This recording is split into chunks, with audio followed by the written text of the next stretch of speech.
Okay, let's get this party started. Hey, everybody. Greetings, welcome, good morning. I am Vorm. I'm here to play some more Vintage Story. We got stuff to do.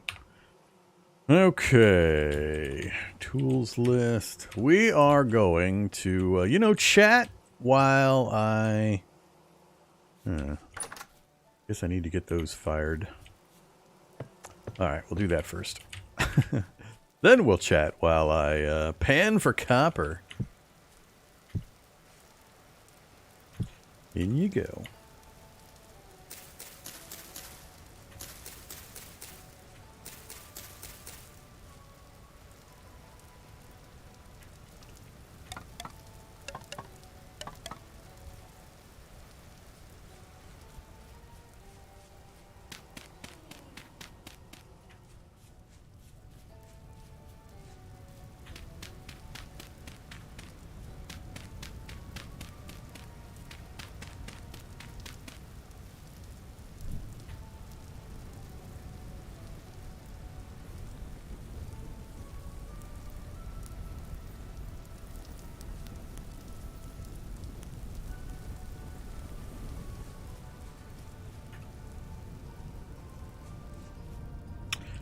Do my wolf and bear check. We have one wolf. He moved a little further up that way. Haven't seen the bear in a while. I think the last time I saw him, I forget where he was. He was out there somewhere. Alright, we're clear right now, though. Oops.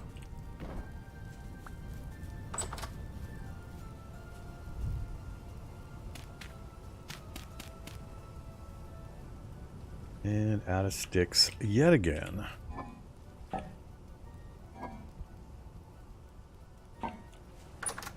Alright, we're just going to sit here in the cool water and pan for some copper.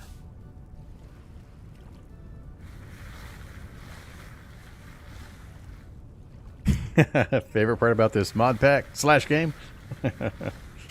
Not a mod pack. Not Minecraft. There's not really a particular favorite part. It's just the, the sum of the parts. It's very well put together. Very, very good engine that they've built for it. They can modify any way they want. And the choices they've made and how they want to approach things is very, very clean and cohesive. It's easier for me to talk about the thing I hate the most about the game, and that is the very, very slow pace of development. Ah, man. So slow. Well done, but slow.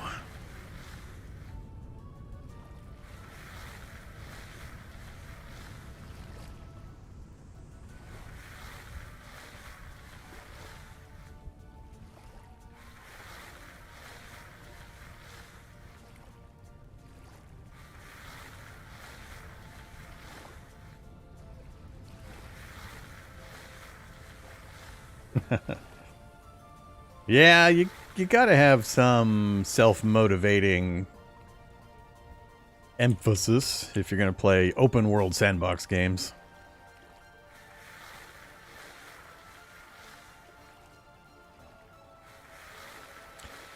These types of games, you really gotta love the journey, and just because there is no destination. I mean, there's no final goal, no dragon to kill, no miracle cure to save humanity to find, none of that stuff. So you got to enjoy the journey.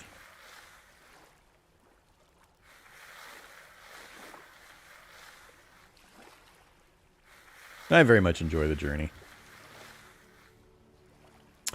There's 3. We're getting there. I forget how many I needed. 5, 6.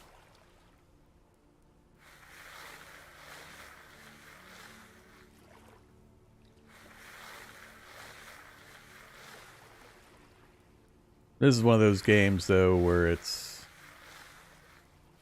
one of the big reasons I like this game, for the genre it's in, is because... Here, let me pause. Unfortunately, with the advent of technology and software and access to things, more and more and more and more games are getting flooded into the market that are just asset flips. They're just go to the UE store, buy some assets, cobble them together into the bare minimum mishmash of components that resemble a game, put it up on Steam as early access. And there's so much of that. And it just is repetition and no real creativity, no depth, no real anything. And it's getting harder and harder to find good quote-unquote games that have hardworking people behind them that are actually putting in serious creativity and labor and quality of product and clarity of vision and how they want the thing to go.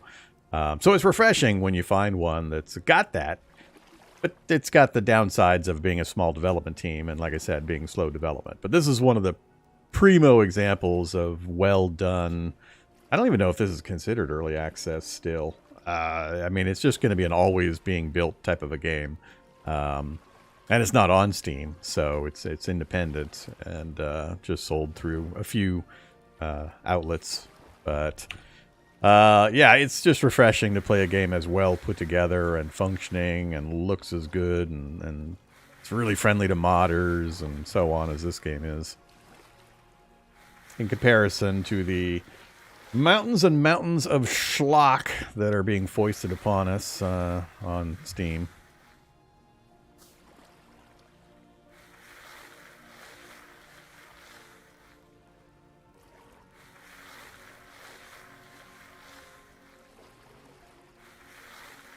Come on, Copper Nuggets. Will it ever be on Steam? I don't think so.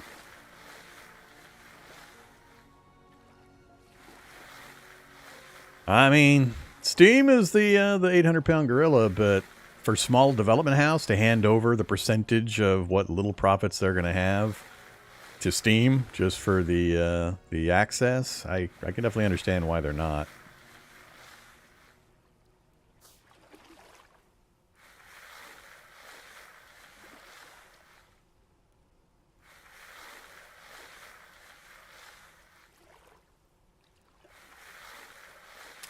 Come on, Copper Nuggets. Where are you?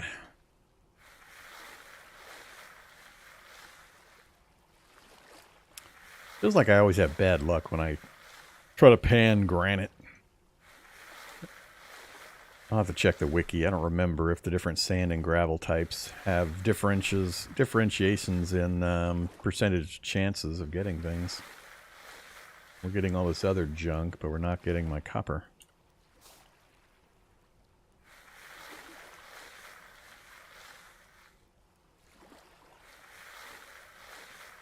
Oh, 4 clear quartz. That's actually pretty good.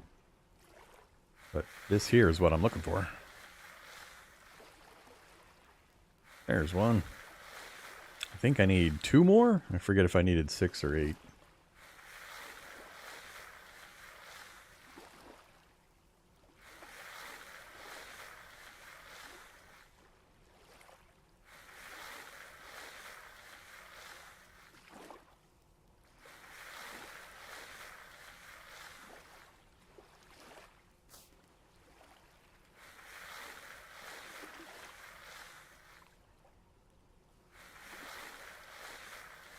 When we hit 6, we'll go check. Either rim.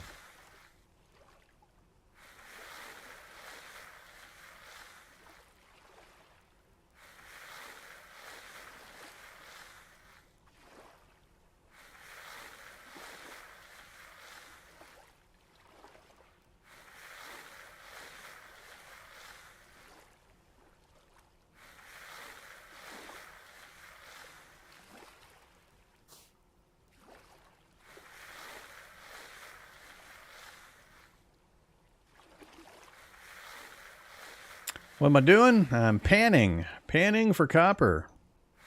We're trying to get these things. So we're sifting granite sand through our pan and picking out the stuff we need. I think I need 1 more. We're getting some okay secondary material.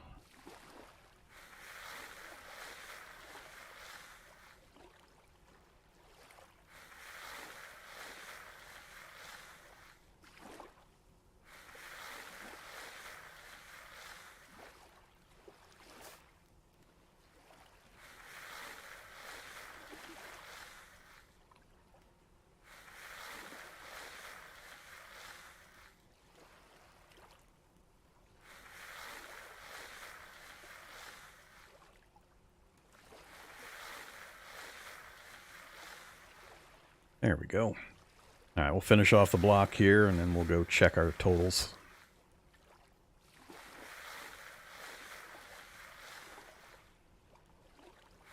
One more clear quartz would be nice. We need those for the faster way to get to lanterns. Hey, look at that. We got 2 more in copper. All right, now I know we have enough. All right. I don't care about you. Need one of you. Don't need you. Keep the rest.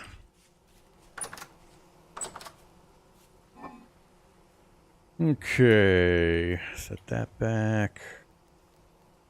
We're up to 8 clear quartz. Cool. That's 4 lanterns right there.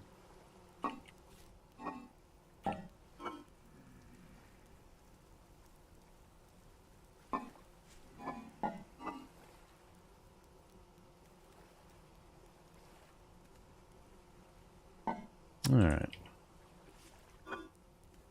We have 42. Only need 40. Whoops. You know what I forgot? You know what I always forget? Damn charcoal. I got busy doing all this other stuff, and I forgot to get the charcoal together before I was ready to do the copper. Bad, Vormithrax. Bad. Alright, well, let's put this away till tomorrow. I gotta go chop a bunch of trees and get a charcoal pit going. 17:30. Let's go chop a redwood. That'll be fun. I don't remember the last time I chopped a redwood. I have to make like 3 more axes to chop one of these down. Let's go for that little one over there.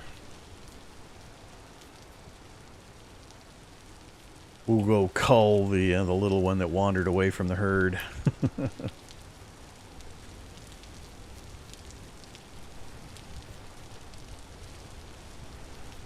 You know, this teeny tiny thing.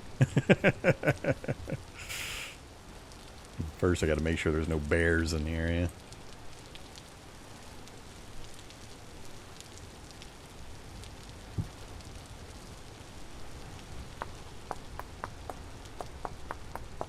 How long I'm going to have to sit here and hold down the mouse key to chop this thing down.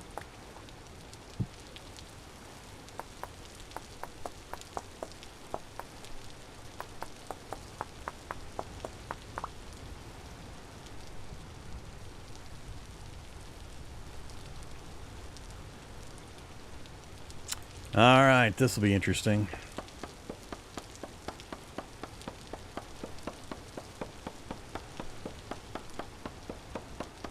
Greetings, all you fine folks that just piled in. Dr. Ops, Sir Orange, Fertile Creek. Don't think that's enough axes for this little tiny one? Maybe not. It's very possible it might not be enough.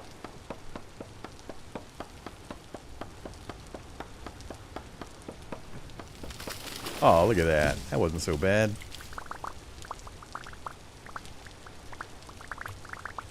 I didn't get the bottom one, though. Or it only took out 1 block. That's weird.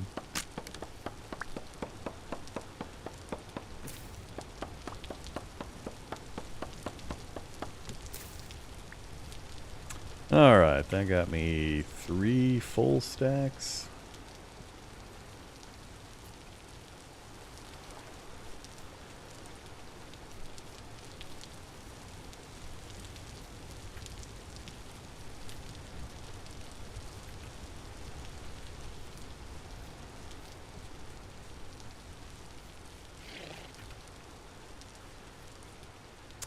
These are all pretty big ones. Yeah, portals appearing.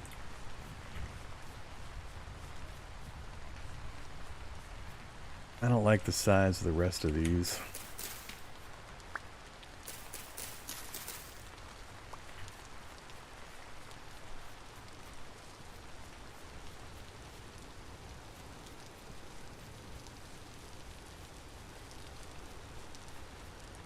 Maple.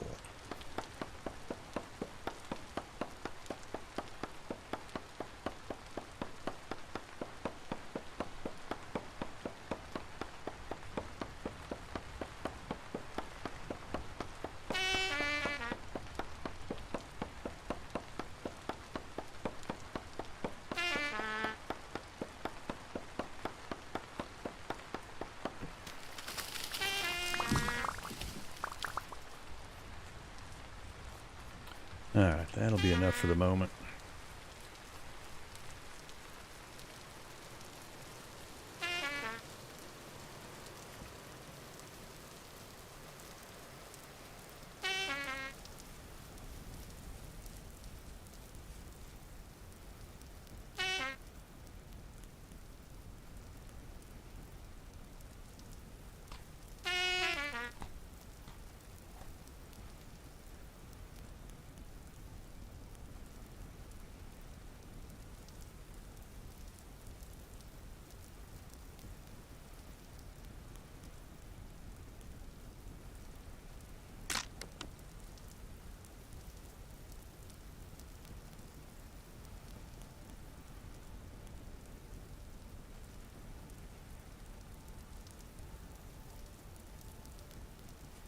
Okay, I guess I'll just do it right back here.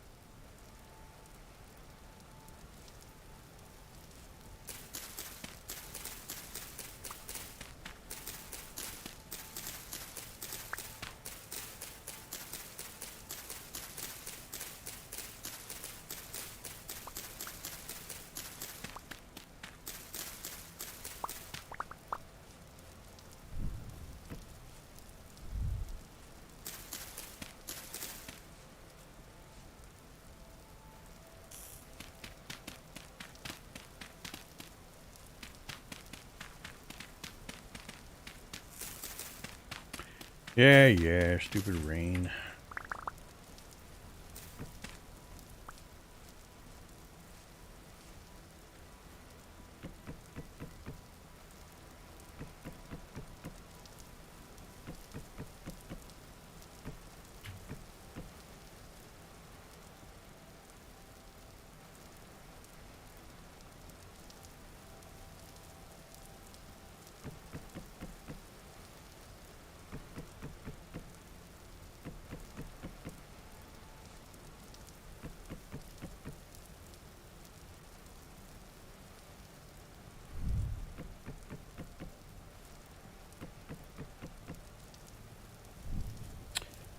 Okay.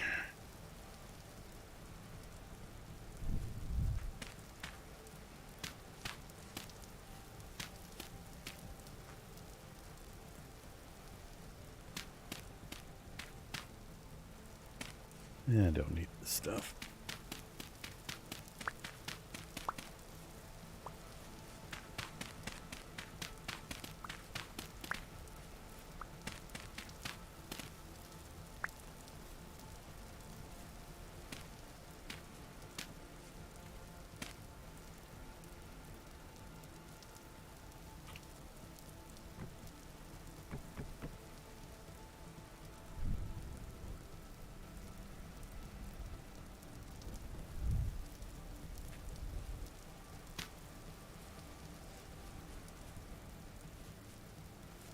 Alright, good to go.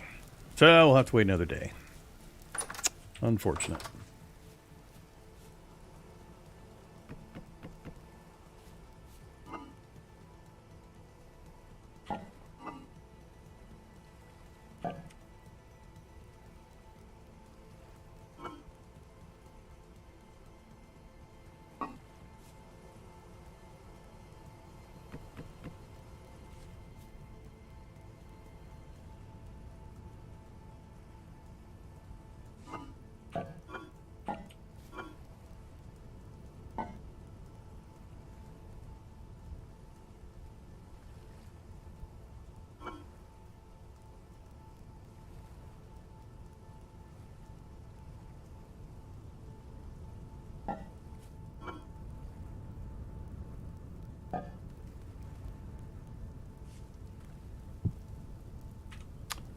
Medium rift activity is going to get up in my grill again.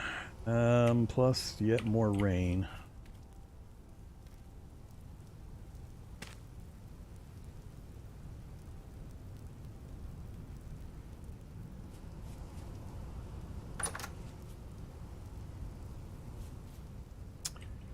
Still nervous about sticking in the dark.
What you saw me do is the only way to do it.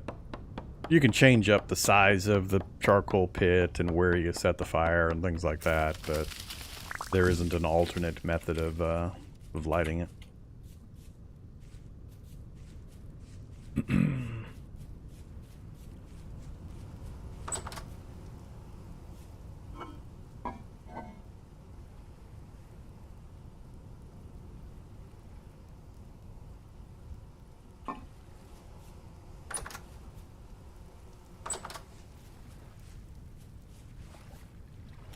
Okay, let's go. So the big things I need to get done, I gotta wait for the charcoal before I can do the copper. As soon as we can get that, we can get our first pickaxe and hammer together. And as soon as we have that, we'll run back over to the trader over there. We've got a copper pit right near it that we'll dig up.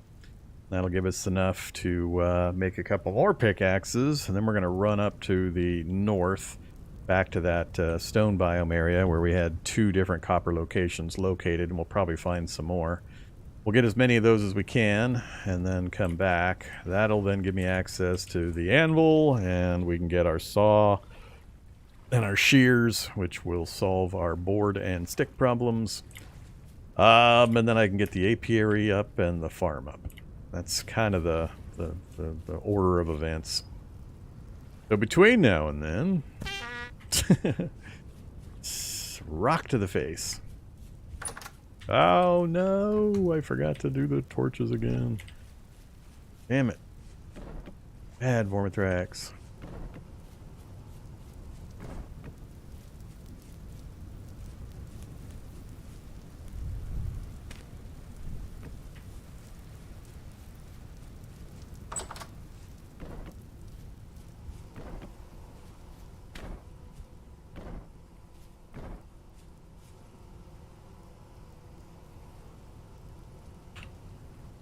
Alright, 3 of my tools are about to break.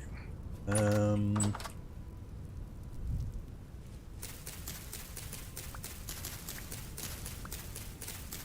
help them along in their breaking process.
Alright, 1 o'clock. Sun starts coming up around 4. You know, kind of depends. Weather and a few things, but and the season. But we'll start getting a fair amount of light here pretty soon.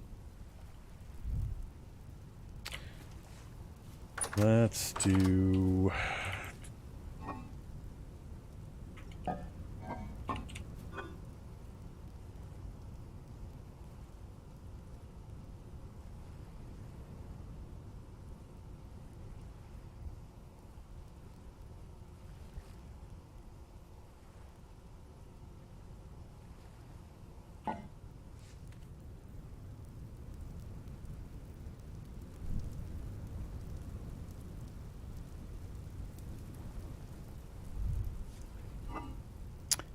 Alright, so we got our anvil, we got our primary tool molds. I haven't done the others yet, but I'm not in a hurry for those. Oops. That volume was really low. Hey there, I'm at summon.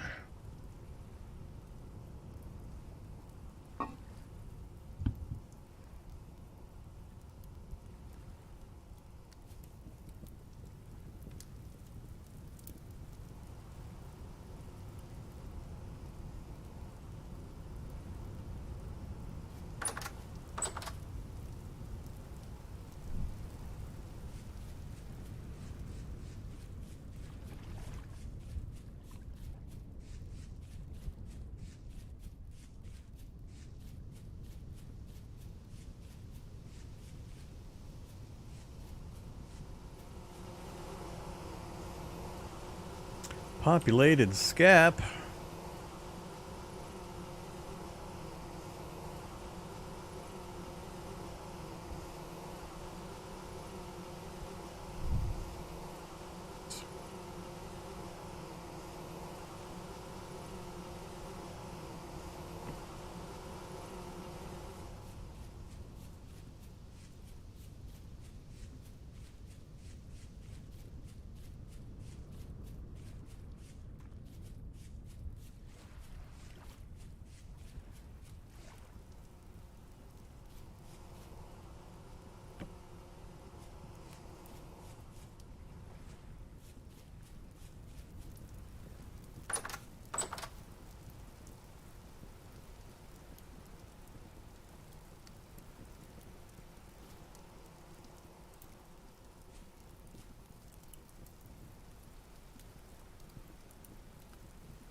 Okay, 240.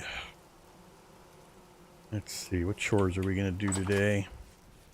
Should probably make some more tools for the wall.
Okay, backup tools.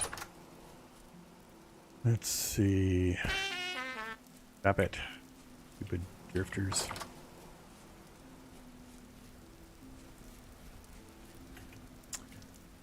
So apiary in here, farmland over there.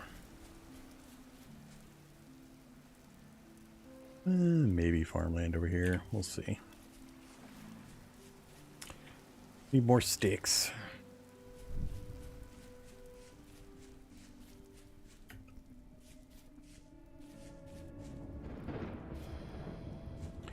Hey there, portal.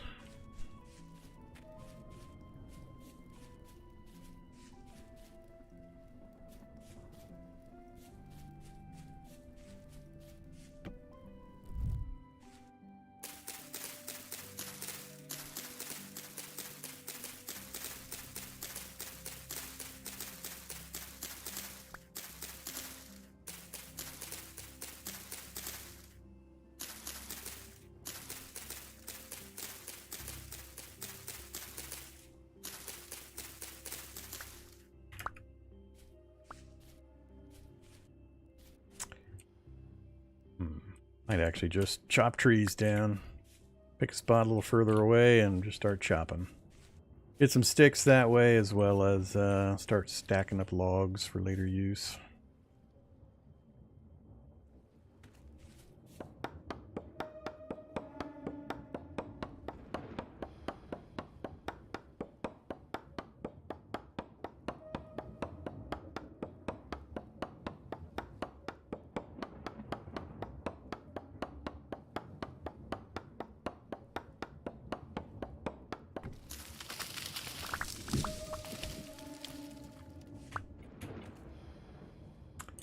Not the oak.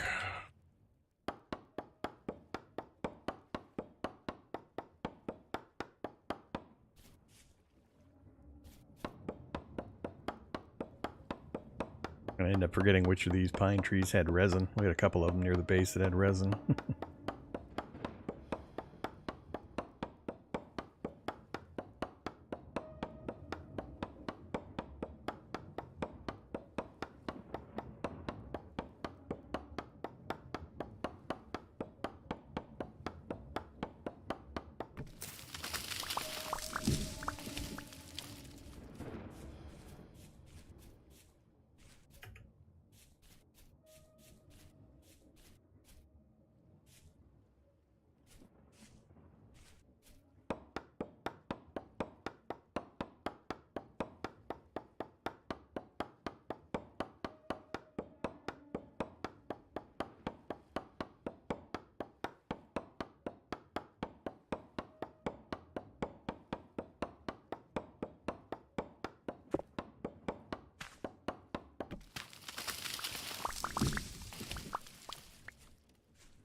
Thought I saw something right over there.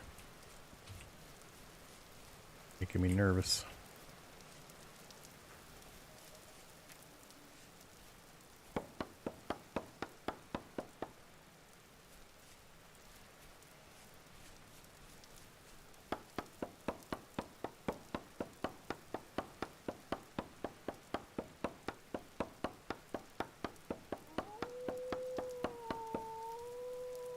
Yeah, must have been a wolf I saw.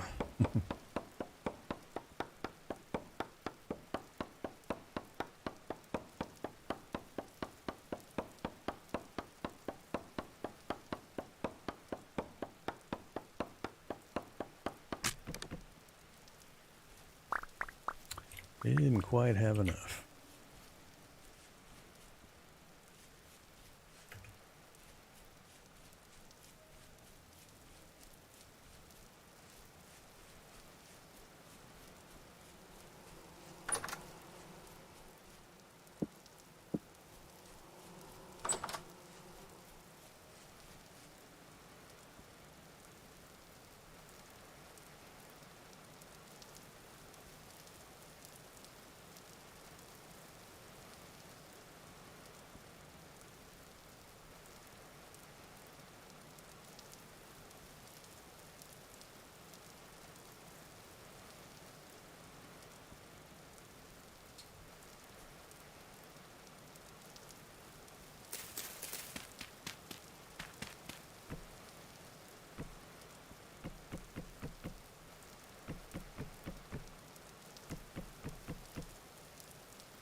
Okay, what to do? Keep chopping trees for the next charcoal pit. Go grab some more cattails for the pond. I'm stuck on the main things until we get the charcoal. We've done a bit of searching around. I want to try to minimize my travel to minimize the chances of random bears, or brown bears, killing me until we get some better armor and weapons.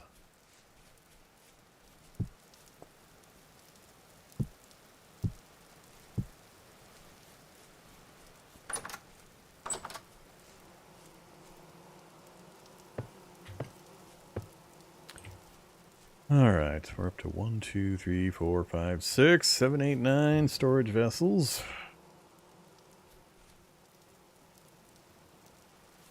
Yeah, let's go get some more clay. I need some more clay anyway.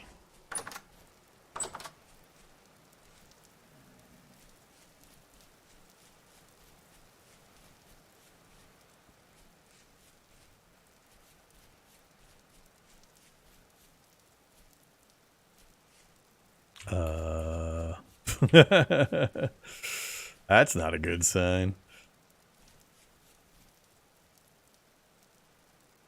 They leave me anything?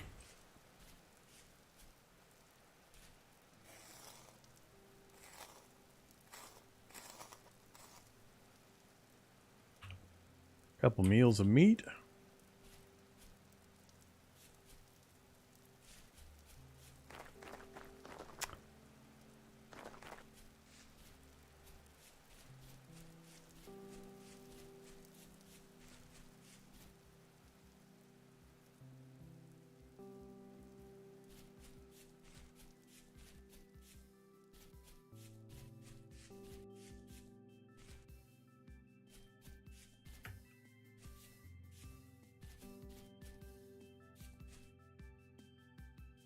Hey there, buddy.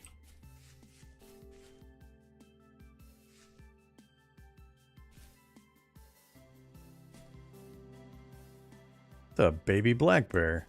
Is that a baby or is that a full-grown black bear? It's definitely a bear. He's not as big as I was expecting now. Huh.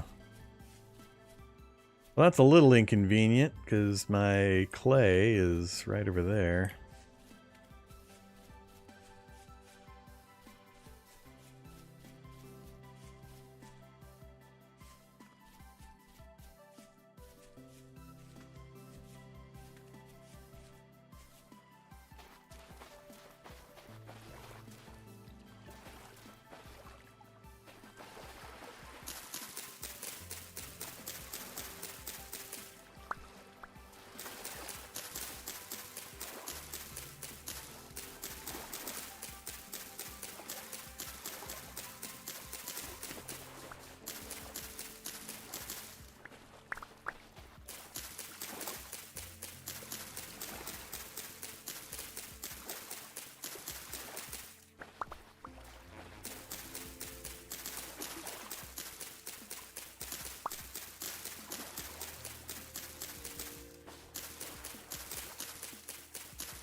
That'll do.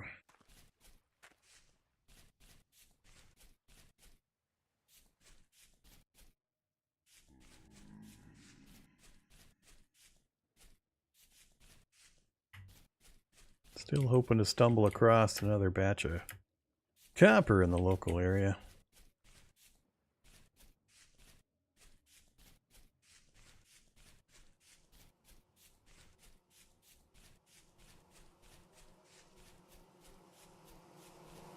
Oh, there's my other skep.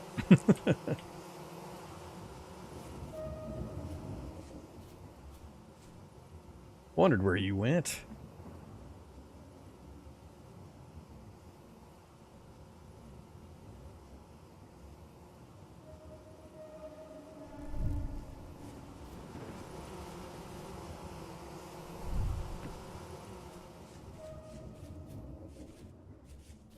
So many bees in this area.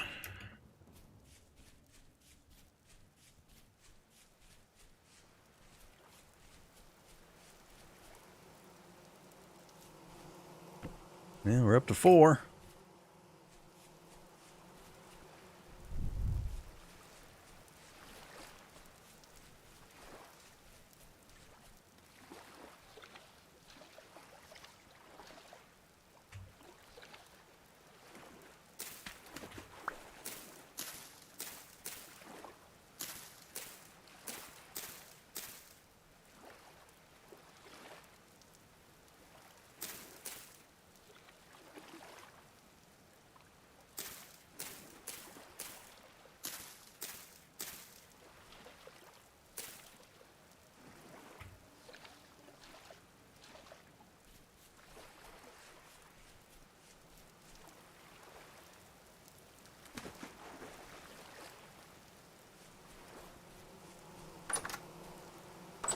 It's gonna get kind of noisy in here at this rate.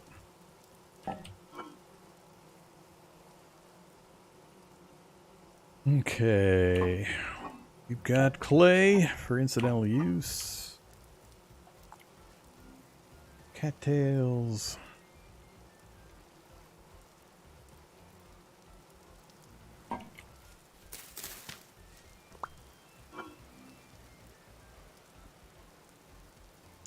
Spoiled.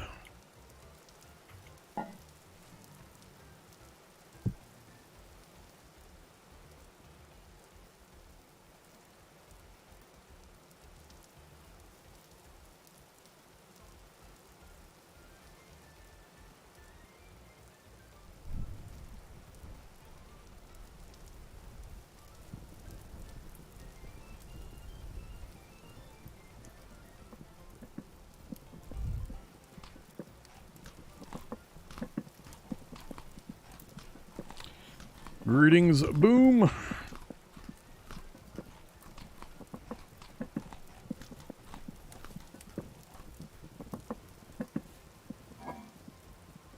Almost out of stored food. Yeah, just keep that.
Alright, oven one done. Took a lot of clay.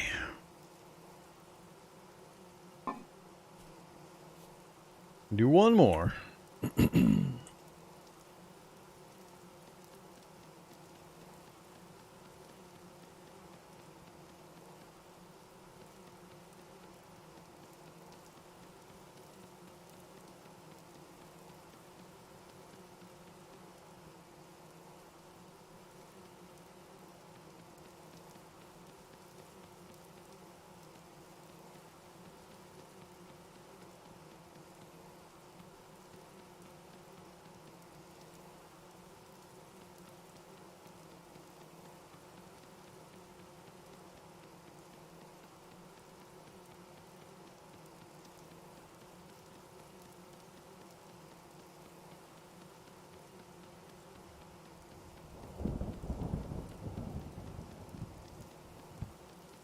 Very high rift activity. That means we're not going to get much done at night.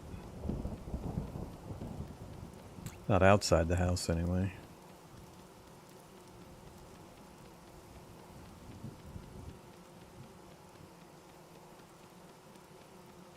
Good morning, Sweaty Handles.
What just splashed into my pond?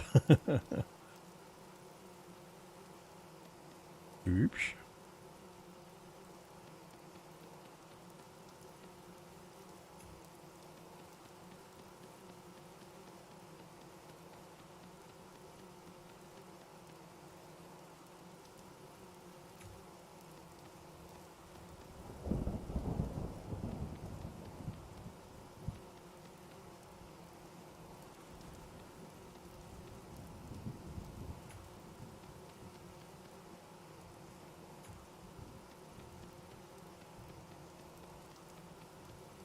1600 is too early for drifters, isn't it?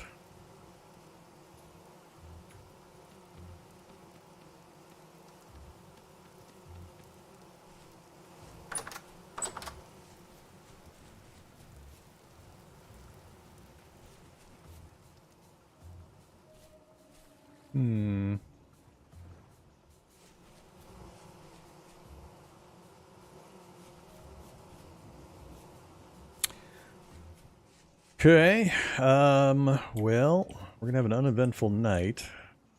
I won't be able to get much done, but we've got the stoves, or the ovens done. We'll just store them for now.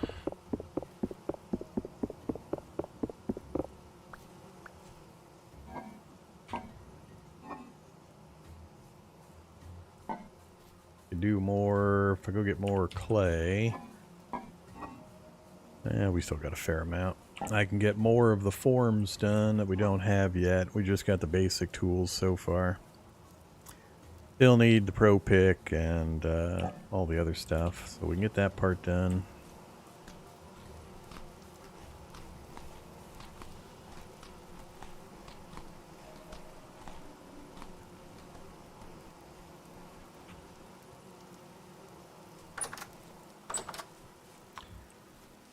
Let's go get one more batch of clay.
How's your luck going today? Well, I haven't been eaten by a bear. That's the only luck I care about. Other than that, it's all fine. Just gotta do some chores.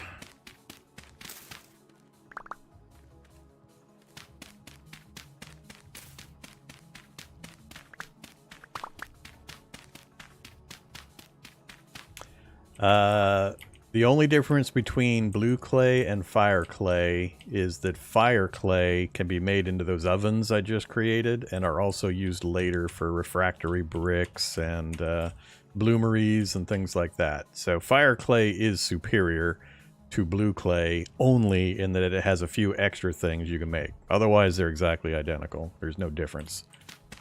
So blue clay's fine until you need to start making the ovens I just made and or bloomeries and things like that later for the higher end metalworking stuff. That'll do for now. We've got enough between the two.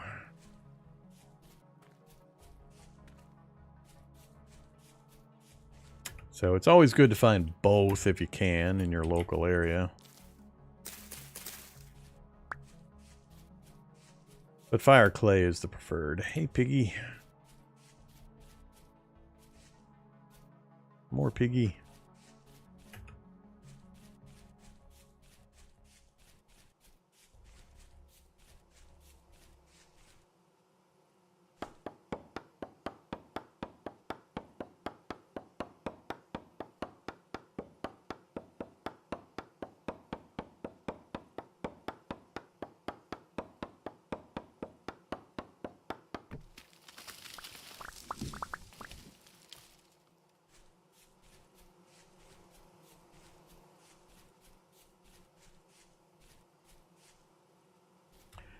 That bear's moving around a little bit.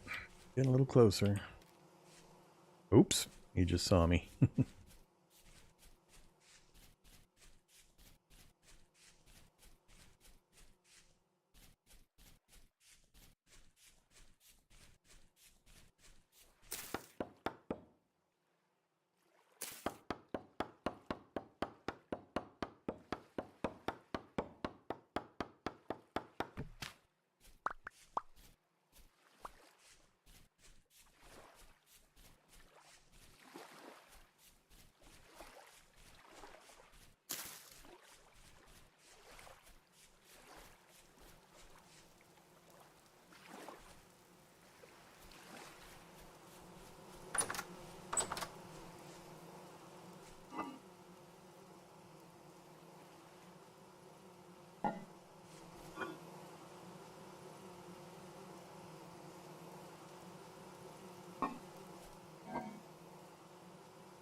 That's plenty for me to do incidental clay forming.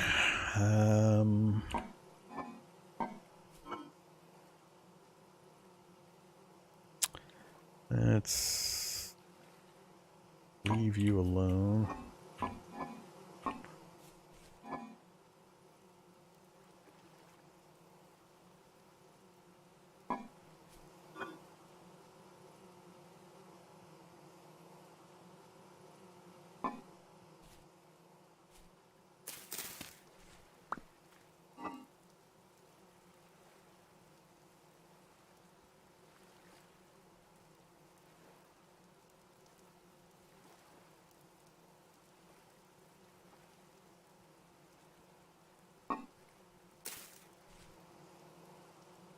Gotta eat the old stuff first.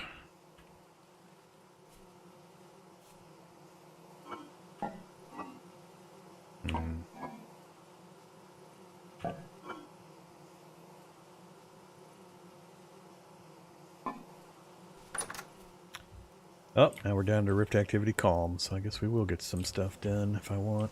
Oh, charcoal's done. Charcoal's done. All right, this is the big one. Now we got some stuff we can do. Get all of them. And over there. Get all of our copper going for morning time.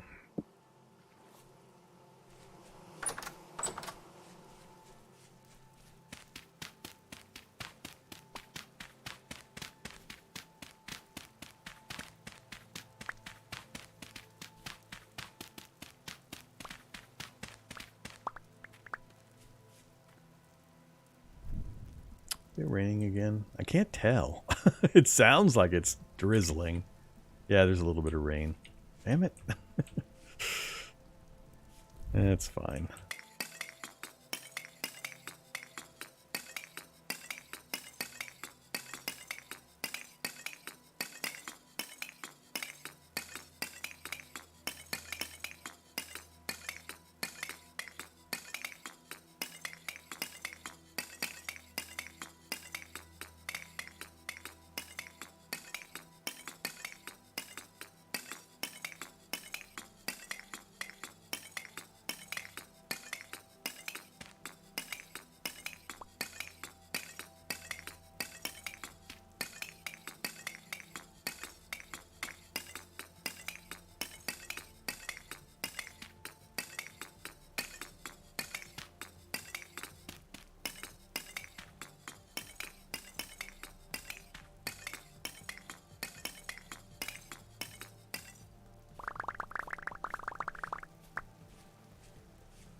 3 more. I think that's just enough.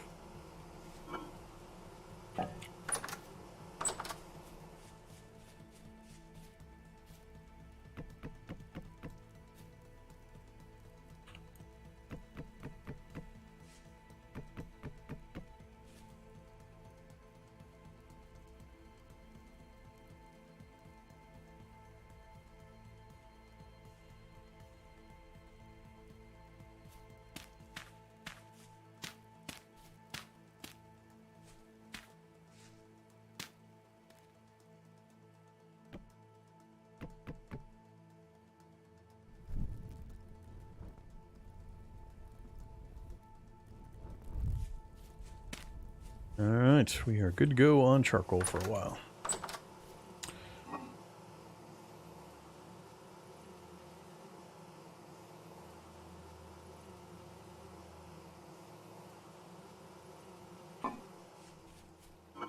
Now, we can get this done.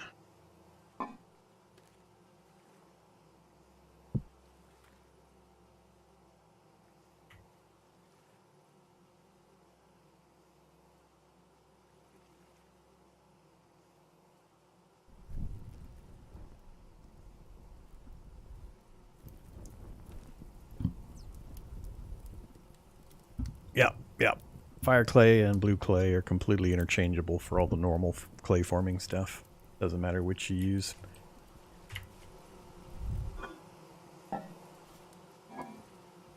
When you do the fire clay, though, you'll have like these two extra. You don't get these for the blue clay.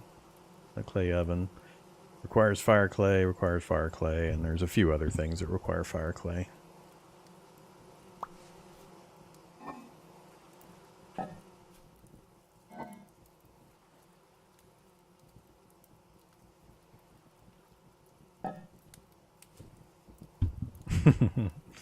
Yes, I am streaming to 3 different platforms simultaneously, so I have separate chat windows for each. So if the conversations seem a bit disjointed sometimes, that's why. And one of the few rules Twitch now has to allow their partners to multi-stream is that I'm not allowed to integrate the chat so that the YouTube folks can see the Twitch chat and the Twitch folks can see the YouTube chat and so on. Regardless of how I do it, I'm not allowed to do that. So that's why, unfortunately, we've got a slightly schizophrenic chat situation going on.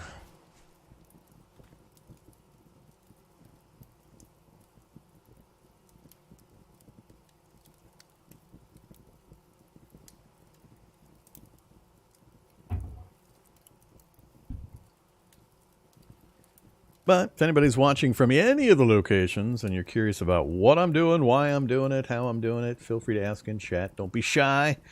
I'm always happy to answer questions and provide demonstrations when possible.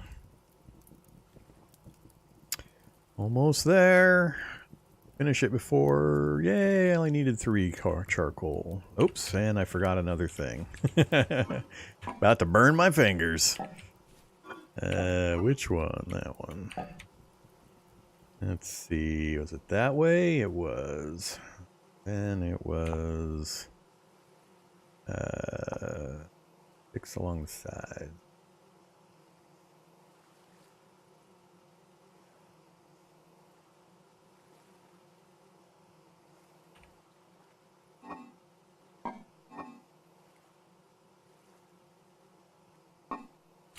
Alright, gotta have tongs to pick up this hot stuff nowadays. And now I need my molds for my hammer and my pickaxe.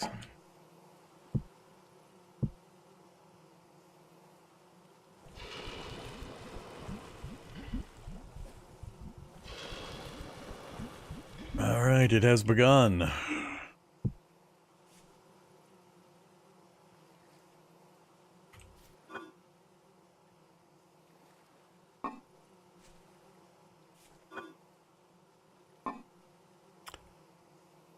Still got 45 charcoal, and we'll have another 45 coming out. That'll do for quite a while.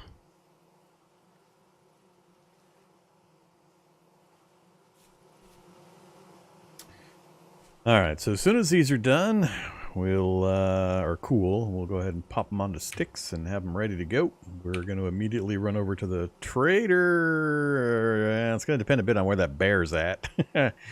My copper spot's not far from where that bear was just hanging out, so we might have to do something about the bear. But we'll go dig that up if we can. That'll give us enough copper to pour out some more molds. We'll get an extra pick and a pro pick and maybe a shovel, and then we'll take off to the north, get back to that place we were previously, where I've marked 2 more copper spots. And hopefully we can find a third. If we can get 3 or 4, usually I have enough to get the anvil together. And that'll get us the saw, which we need for boards, which we need for lots of things. And the shears, which will solve our stick problem. And then I'm going to rush to get the apiary and the garden up. Once those are up, I can just ignore them for a week or 2 while they do their thing. And we'll press back into prospecting and other mining. That's kind of the order that we need to do things in. Either Jezeth.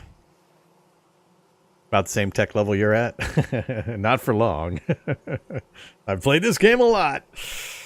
We'll be racing through things once I get the initial important things done. But yeah, got any questions, let me know. Go ahead and grab one of the other food bowls. Take that with us.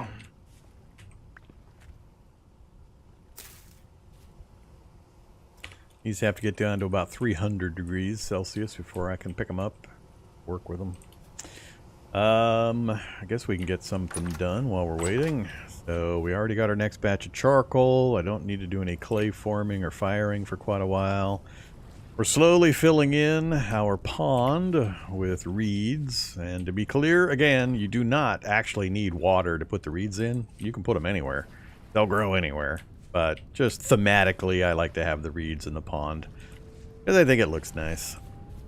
So we're filling them in as time goes by, and I get access to more. We want the whole pond filled with reeds. That way, every time it regrows, we'll harvest the entire pond, and we'll make a whole bunch more skeps, and we'll be able to replace the skeps in our apiary regularly. That's going to be a whole job, because we want to build up a big supply of wax. Honey, I don't really care that much about the honey, but I want the wax so I can seal the crocks so we can have long-term food storage. Eventually, I also need to start replacing my mud walls, my dirt walls, with stone, and then expanding the building out and getting a blacksmith section set up, and a lot of the different sections we're going to need to set up, but that'll just happen over time. I got other more important things to do than worry about the aesthetics of the building currently. Let's see, we're about to head into the Copper Age, so I don't want to make a million of these things, but I won't likely be making copper spears for a while. And we might have to deal with a bear. So we've got 6 spears currently. Let's go ahead and get a couple more spears made. Might have to relocate the bear over here towards the house and then spear him to death. And it takes a lot of low-level spears to kill a bear. A whole lot. Good news is, it's not a brown bear. Bears do travel at different speeds. The brown bear is the one that you fear. The rest of them you can outrun. The brown bear will chase you down and eat you. Let's do one more. That'll get me up to 10. I can make more on the fly if we need them, if the bear shows up.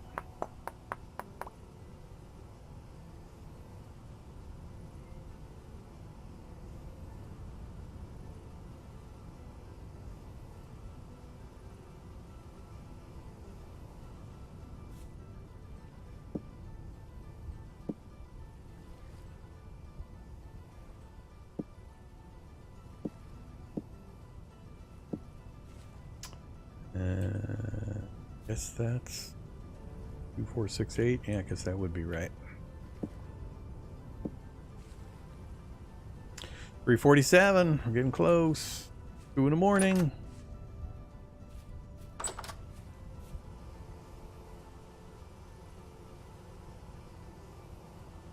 Rabbits eating your fields, that's what fences are for.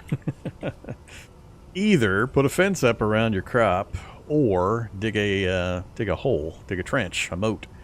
The moat's pretty useful if you're newer to the game because it'll catch the rabbits, and then you can harvest the rabbits for the red meat regularly because they'll fall into the trench. You can easily hop over the trench, but they'll drop right into it, and you'll be able to harvest rabbits regularly. You'll get rabbits, and depending on what's in your fields, you'll get rabbits and possibly raccoons, and the rabbits will draw foxes into the trenches, and you'll just have a medley of little critters you can kill all the time. Yeah, also make sure you don't have any ground like this, because that will spawn rabbits.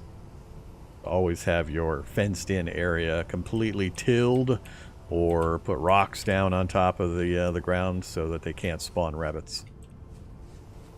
There's ways to go about things so that you don't have rabbit problems. There we go. We have begun the Copper Age. Hot diggity.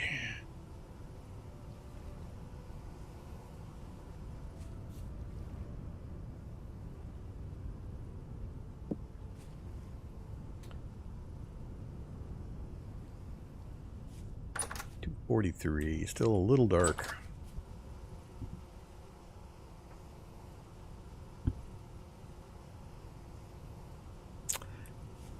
Yeah. I don't personally like to do the moat thing for the rabbits and the animals and all that, so I do it every once in a while just to demonstrate it for folks that won't want to use that method, but you won't see me do it generally in my playthroughs. Just a personal preference thing. But it works really well. It both saves your crops and gives you food, and with the foxes, small pelts or hide source.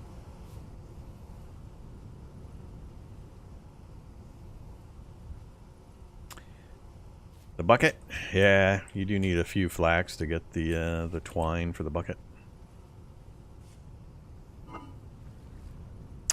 Good old flax fibers.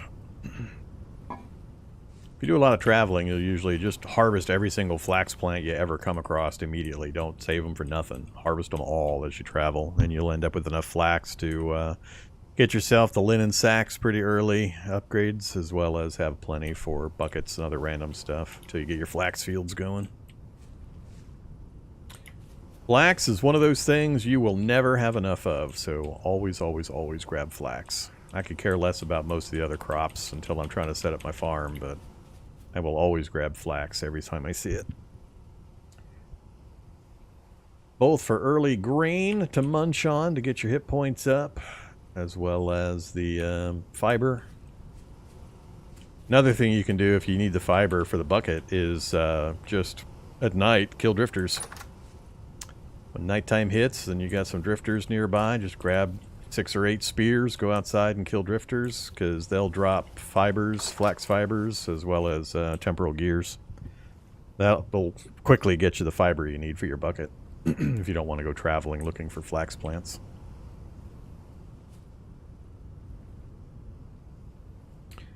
Alright, is it light enough to go brave bear country?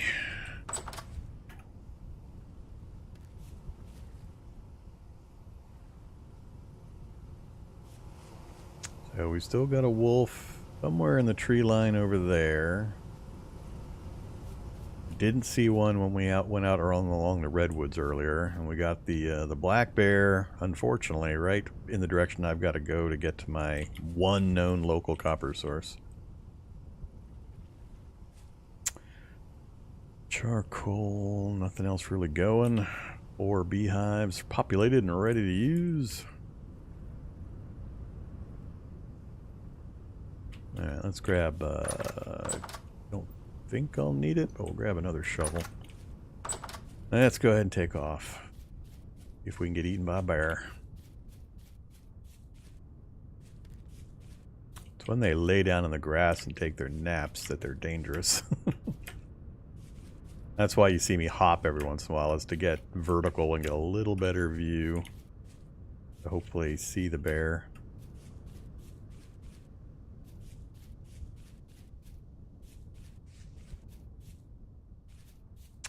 Where'd you go, bear?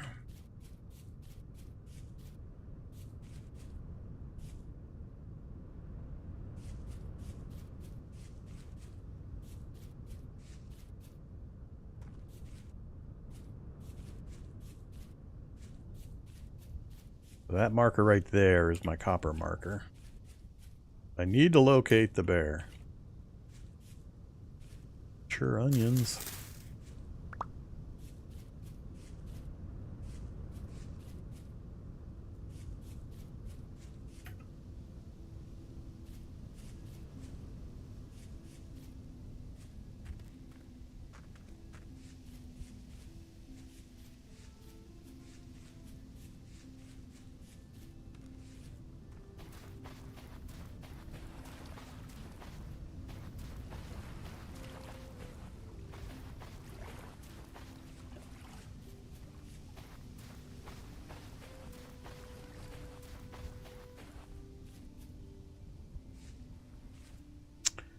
Good berries near you. Well, I'm not seeing a bear. Could be a good thing, could be a bad thing.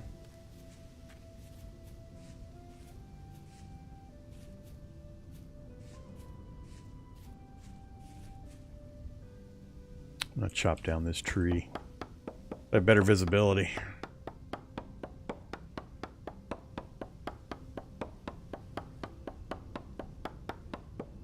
What are beehives good for? Beehives, when you get it set up properly, you get a little apiary area set up. You'll see it in a little bit if you're still watching in a few hours. But the beehives specifically provide honey and beeswax, and you use the honey for various recipes, like turning berries into jam, which is a really, really good way, really long-term way of having berries or fruit available as a food source. It'll preserve for years if you make jam or jelly and put it in a sealed crock inside of a proper food basement. So that'll give you your fruit for a very long time, because this stuff, as you probably know, goes bad really quickly. But if you turn it into jam or jelly and you preserve it, you seal it with wax, it'll last for literal years. So that's the main thing, is the beeswax allows you to seal crocks, which increases their preservation time of any food that you put into the crock greatly. So that's the primary thing. It's a long-term, especially through the winter, survival mechanism to give you long-term food storage. Okay, let's do this thing.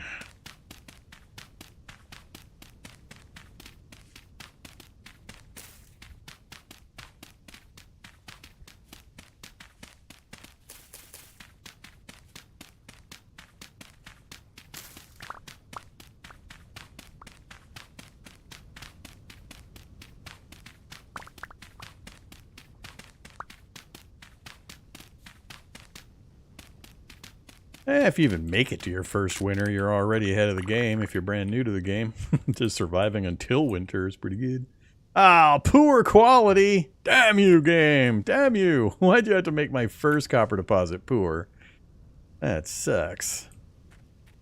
Crap. Plus, they put the copper right under the dirt layer, which means I'm gonna have to dig out a mountain of dirt in order to get at the copper. That also sucks.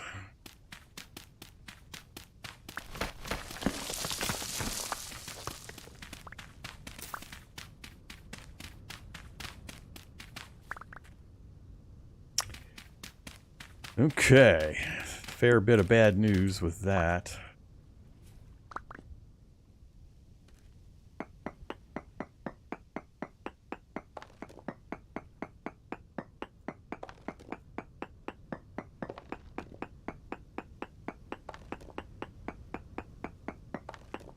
Double layer, huh? I mean, poor, but if it's a large poor deposit, it'll be adequate. It's just that this that sits right underneath the dirt, that means I have to dig all of this out in order to get to it, because if I dig that, this whole column will collapse. So, yuck. Plus, as soon as I start digging this, it's going to recalculate the nearby soil. And it's like 5 levels down and then the copper. So yeah, this is like a triple insult. It's about the deepest you can go. 1, 2, 3. It's 4 layers of dirt and then immediately the copper. That's terrible. Oh man. Good old slippage.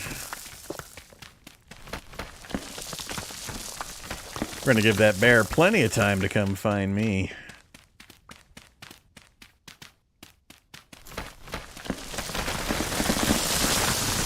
Alright, stop burying me alive. We're gonna get a good old fat stack of compressed dirt and or just regular old dirt to make paths with, at least. I need to see how far outward the deposit is.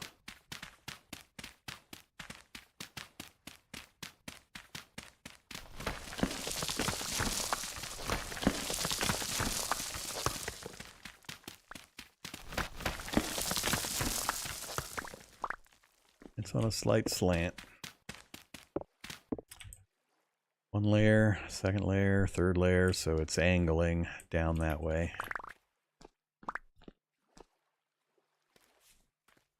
I am really nervous about a bear dropping into this pit with me. That would suck. Really hoping to get this done and to get moving. We might have to wait till tomorrow to get moving over to the north.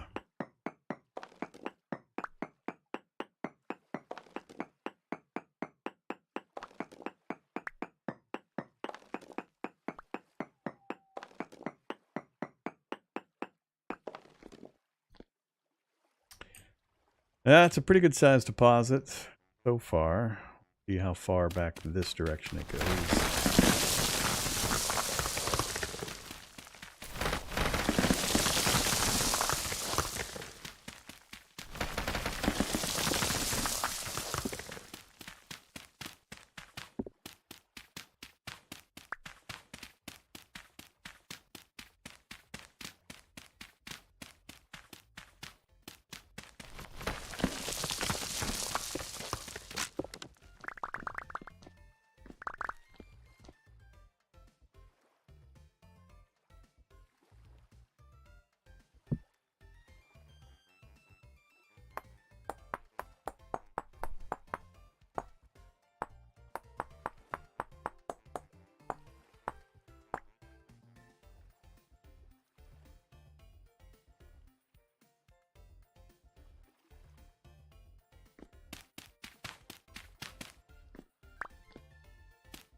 Keeps going further back. I mean, yay, copper, but god damn it, it's going to be a lot of digging.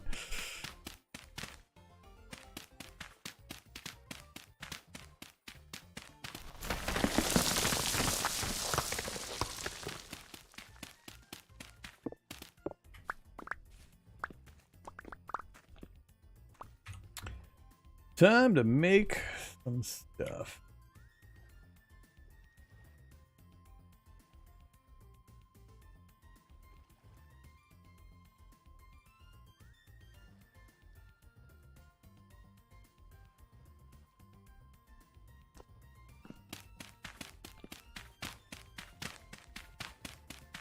It's still going. Wow. Yeah. It's a poor but abundant copper. Alright, settle down now. Gotta love soil instability.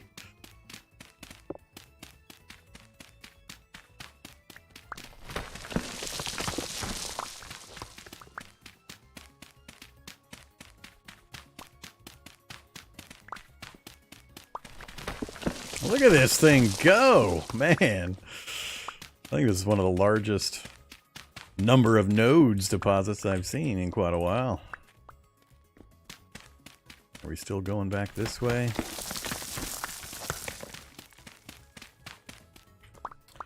Like we might finally be finding the edges.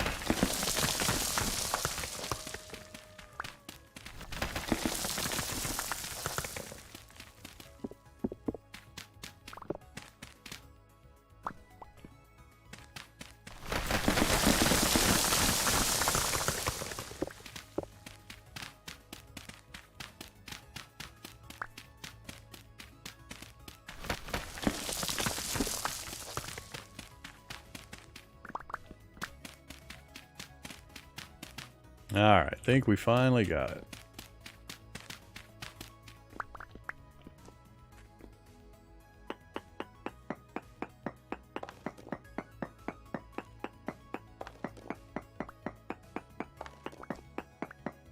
Yeah, the grand total of nuggets will still be pretty good given the size of the deposit, even though each particular chunk will be poor and provide less nuggets. Vast quantity will make up for that. So it hit every single point that it needed to make this harder than it should have been. With the placement of the ore, with the depth of the dirt, with the type of ore. It just messed with me in every possible way. Either Lacairn.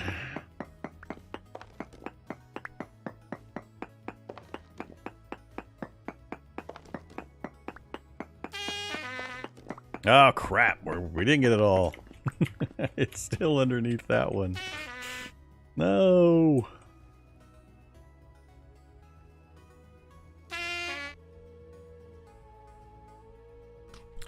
I hear you, Wolf.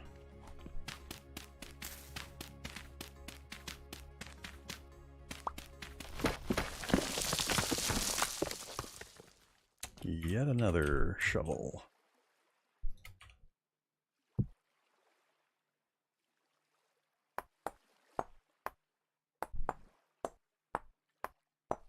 By the way, for folks that don't know that are playing this game, when you're doing this napping process, if you hold the Alt key, it prevents the camera from swiveling. So if I don't hold the Alt key and I try to nap, it does this swivel with the direction. If I hold the Alt key, though, it locks it into place, and it makes it a lot easier to actually hit the points you're trying to hit. So take advantage. Alt key.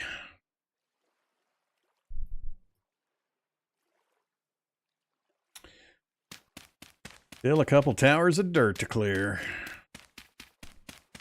Wrong tool. Thanks. Thanks, soil slippage.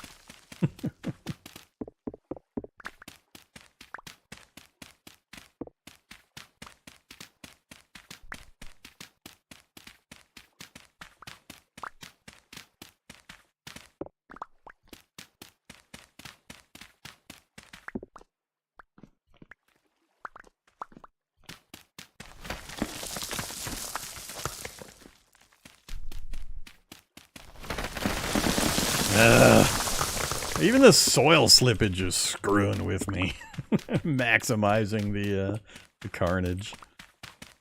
The good news is I'm going to have plenty of dirt to make paths with. Alright, now we finally got the edges. Finish this up.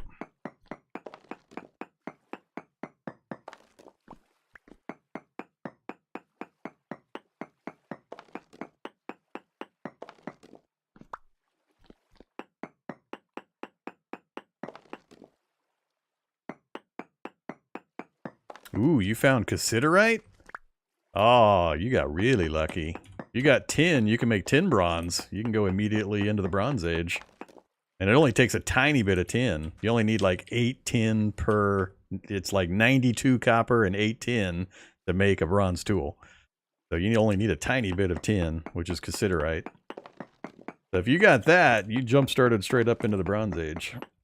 You can just immediately skip the Copper Age. I mean, you still need large amounts of copper to mix with that small amount of tin.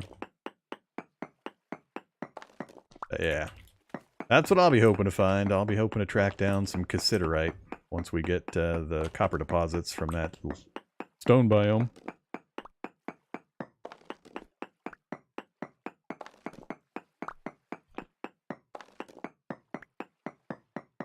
Iron is the next main step, but it's a tricky beast. Iron changes pretty radically how you go about getting the material, getting it workable. This way. Alright, we're out. We didn't get eaten by a bear. I'm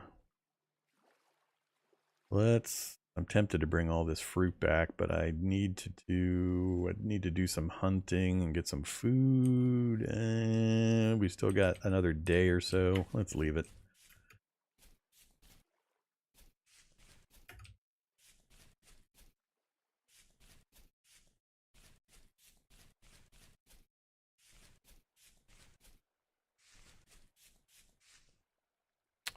growing flax. Always grab the flax. Even if it's only partially grown.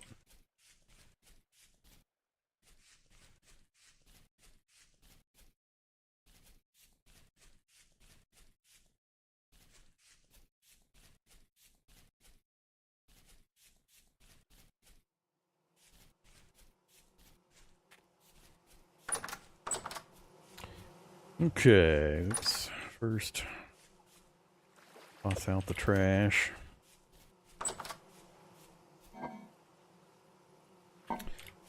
Let's see. Dirt. That back. You can have the dirt. Save that for later.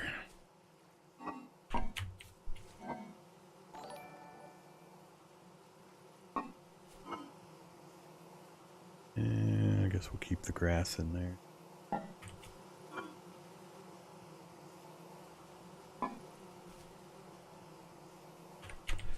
Alright, hammer time. Now we gotta break these chunks up into actual usable nuggets. Oh. Ah, only 3 each. I mean, it's okay. That's what? About 10 tools worth?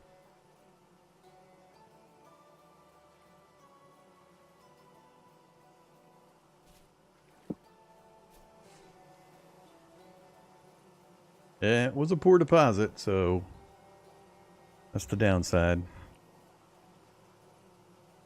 They're worth making bronze tools? If it's tin bronze and you got an actual deposit of tin that you located, sure. No way you're going to run out of tin. It takes so little to combine, and it'll give you much, much better durability. They'll last a ton longer. And a lot of the materials you try to harvest are gated by certain pickaxe levels of material and such.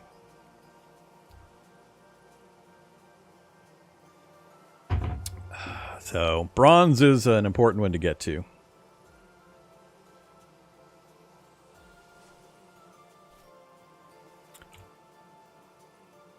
And if you can go find some magnetite and get some iron back, you'll need your bronze anvil in order to work the looms to get iron ingots, get into the Bronze Age, or the Iron Age. Alright, yeah, let's do this thing. So...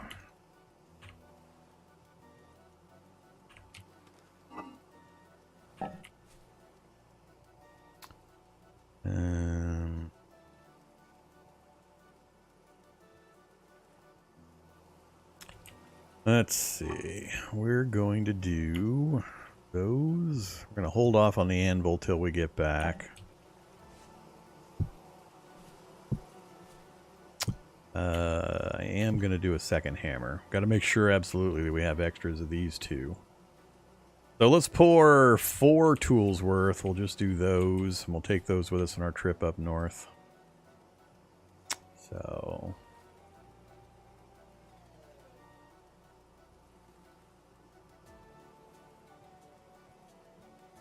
we'll just do that.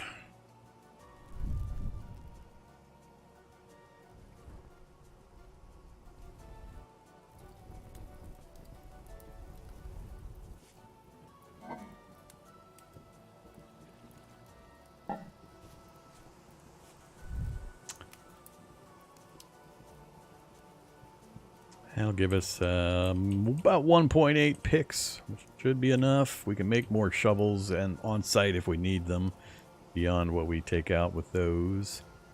1,400. We're probably... I can't go there today, so we'll have to hold off on that. We definitely can't do the anvil. Charcoal next batch is still cooking. Well, yeah, I really wish we'd found at least one more local deposit. It's going to be a bit of a trip to get back to where we were.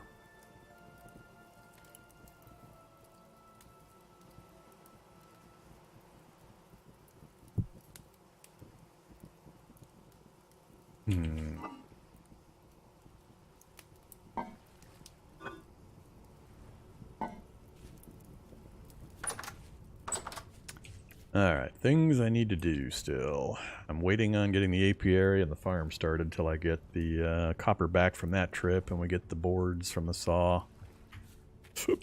Let's see. Go get more cattails. I need to get some more skeps down.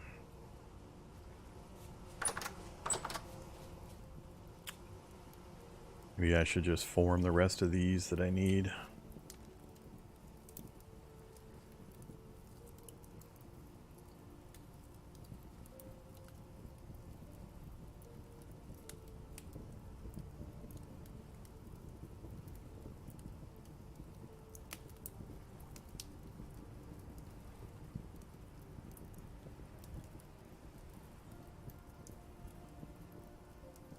Yeah, the Helve Hammer does not lose durability. It's an automated tool, and it never loses durability like when you're using your hammers and your other tools. They eventually lose durability and break, and you have to replace them. Helve Hammer is an automated thing that, yeah, I mean, it'll save you some resources, but at a certain point, certain resources become pretty irrelevant, so it's not really a big deal.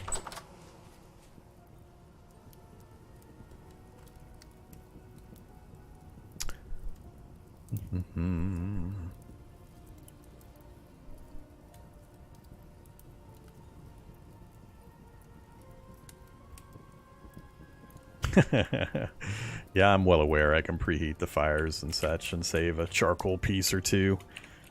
Once again, see the comments about certain materials become irrelevant. I mean, it's so easy to make the charcoal kilns.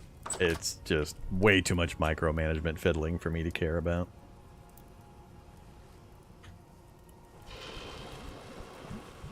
There's only been a very few circumstances that I found myself in where I needed to worry about material at that level.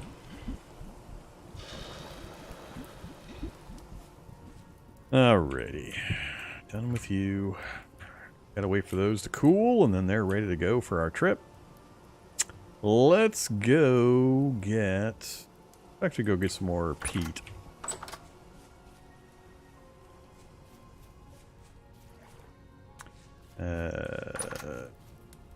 Went through all my pre-made shovels.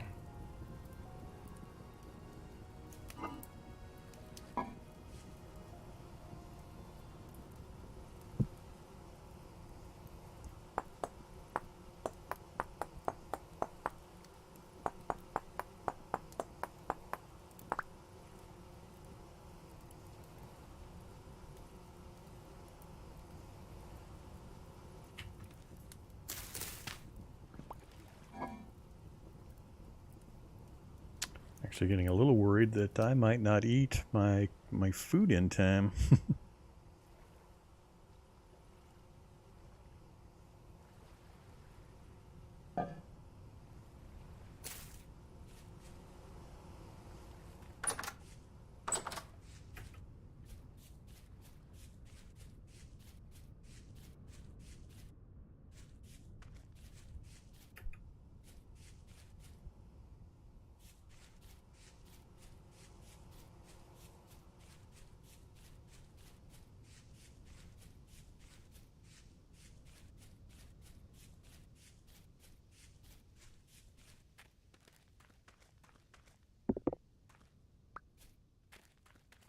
Still a little nervous about where that bear went off.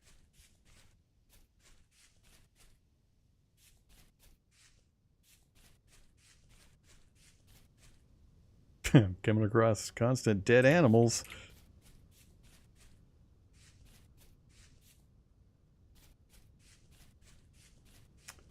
Not seeing him. Alright. You'll hope.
There's no way you have enough flax to make sails for a windmill.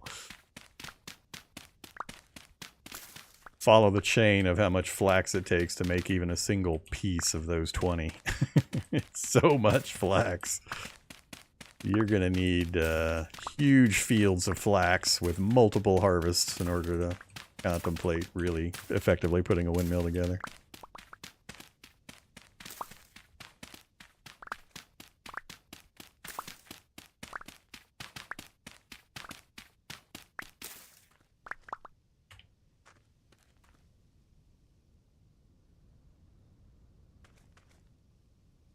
What do we got? That's probably enough. We'll pick another chore.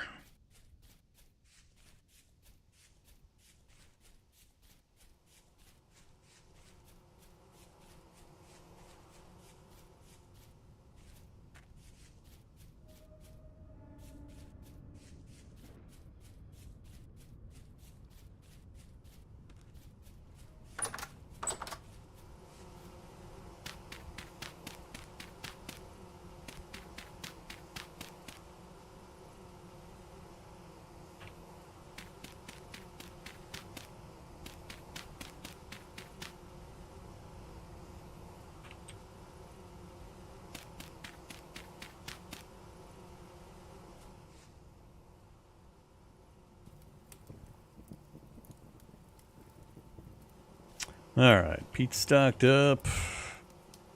Quite cool enough to get our tools. I think I'm going to move these outside. Charcoal's ready to go.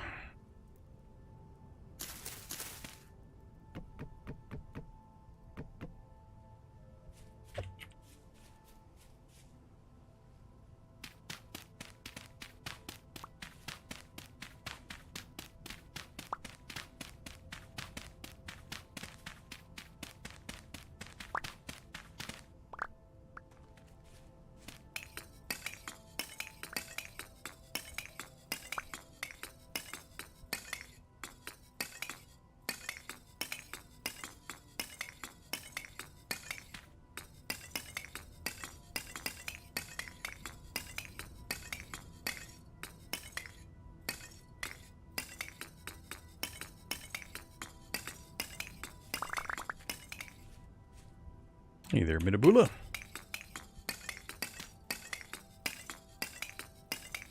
I convinced you, did I, with my incessant playing of the game? I wore down your resistance.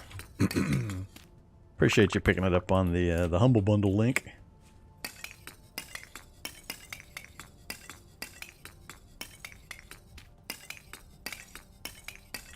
Grand old time. Have you gotten eaten by a bear yet?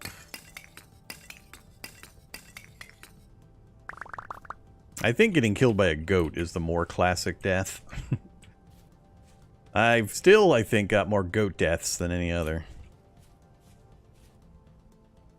Bears are slowly catching up, but they're a fairly recent addition to the gameplay.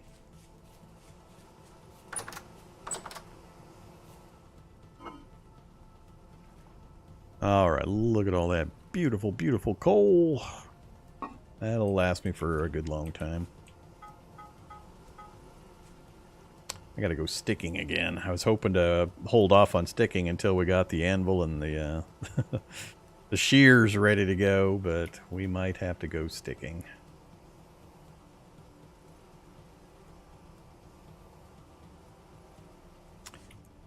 Okay, let's move you to there.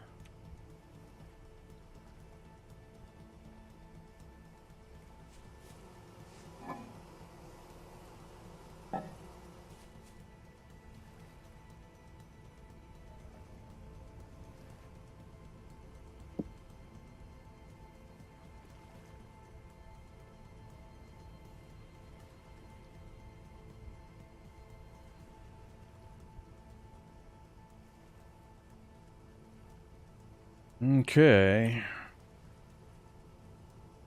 Go ahead and use these up before I start into those. We've got a backup pickaxe for the trip. Let's see.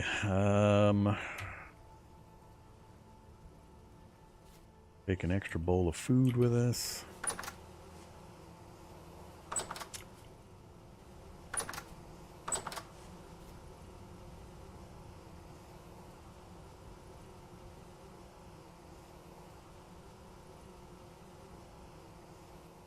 Yeah, we'll get out of the mud hut eventually. Just a fairly low priority right now.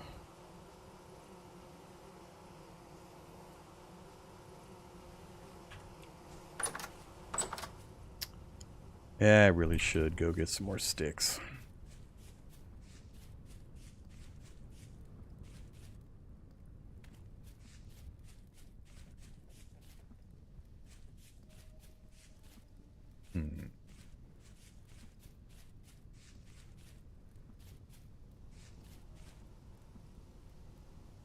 So many silly bees.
I don't want to mess up the trees near my beehives. Not that I'll need them much longer, but...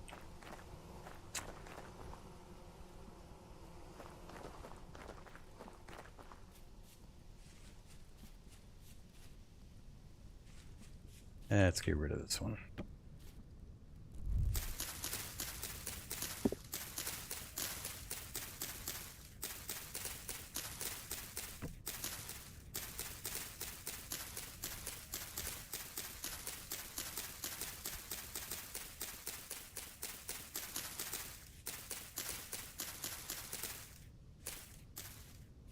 Pine trees are terrible for sticks.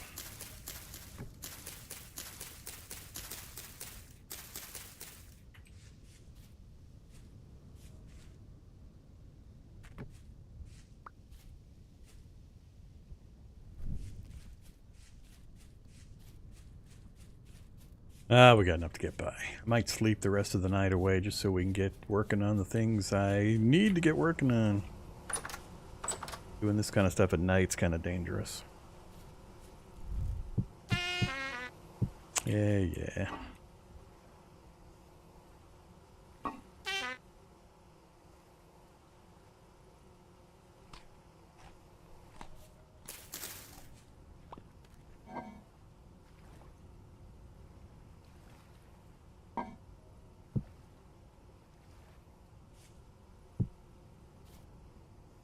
Guess I'm not going to have to worry about my food. We will run out. This is the last of my prepped meals.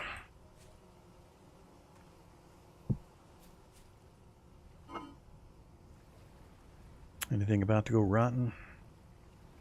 Probably be rotten before we get back.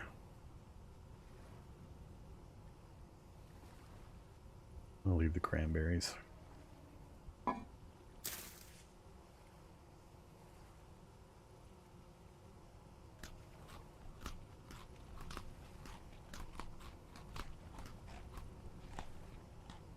Alrighty.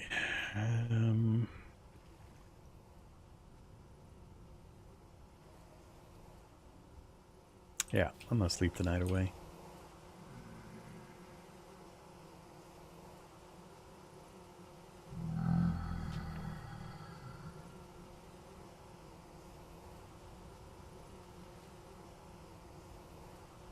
This is where it'll tell me there's a rift storm about to start right before I take off.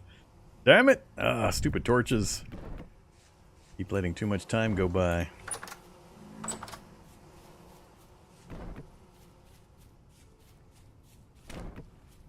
Two days. That's the limit.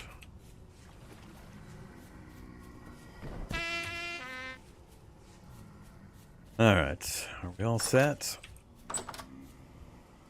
Won't be doing any deep mining, so we don't need a ton of torches. We've got food. Backup pickaxe. I've got my packed dirt pile. I think we're good.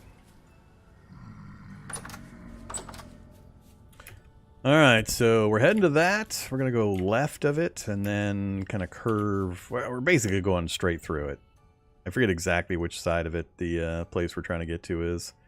But it's not too terrible far off of that direction. Man, that is quite the... Hey, stop it. I'm trying to enjoy the beautiful sunrise. This game has some awesome sunrises and sunsets. That is some beautiful colors. Glorious. What? Flax? Heck yeah, I will grab some flax. Always be flaxing. There we go. 3 more fibers. 2 more and I can put a bag together. Although I'll need 5, I think, for the bucket. Or no, 4. I should probably climb to the top of that and put one of my big marker towers on it. If I'd brought an extra stack of dirt, I would think about it. But that's got a lot of double steps I'd have to get up top of. Which would mean a lot of slippage.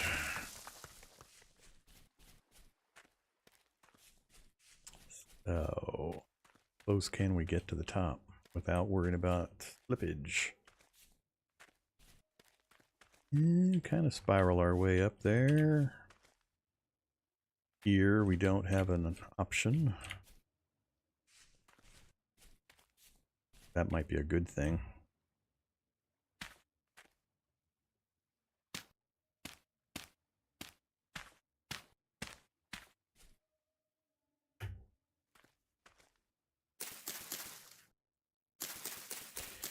Fill this shovel for me, please. Oops, not that one.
Alright, much nicer.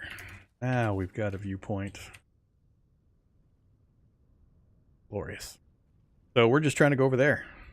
That is a nice big stone biome. There's a trader on this side and a trader a little farther in. And we got a couple of copper spots marked. So I'll face back this way for a sec. And I actually need to go take a short break. Be right back.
Okay.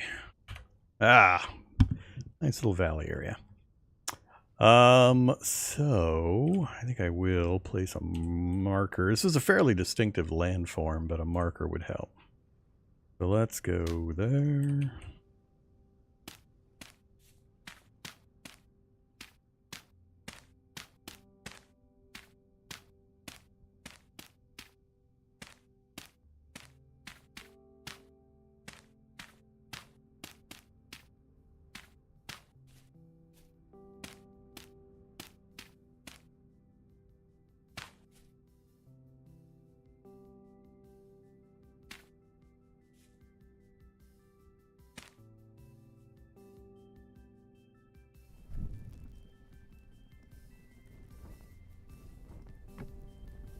They'd be short-lived torches, but...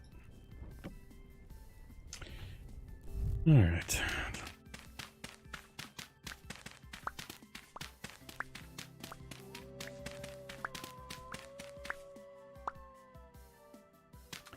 That's not a problem.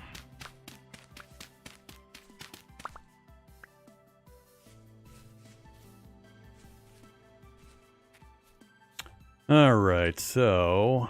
we basically need to go due north. I just need to figure out the best way or into that area over there. So it's looking like it's right towards that and then cut to the right and then keep going north. That's what we'll try. I don't see any bears.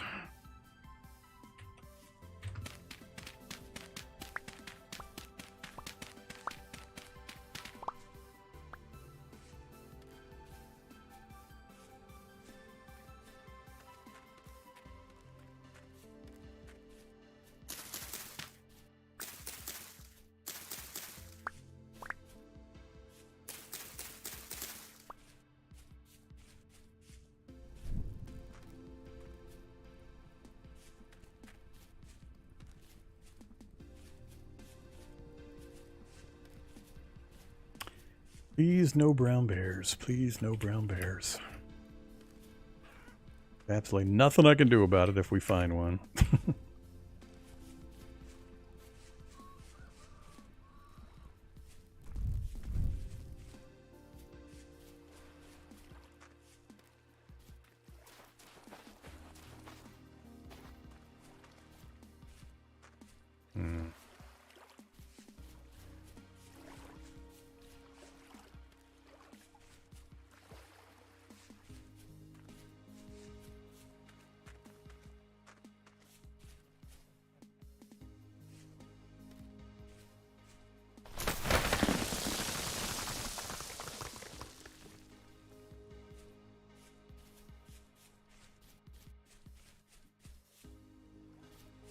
Good wine caps, good mushrooms. Nice looking grasslands area here.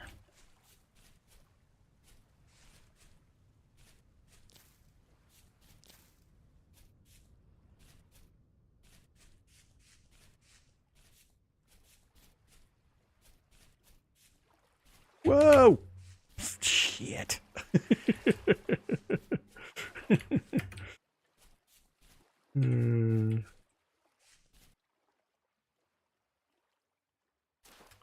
Our little tower, so not quite due south. South and a little bit west is our home.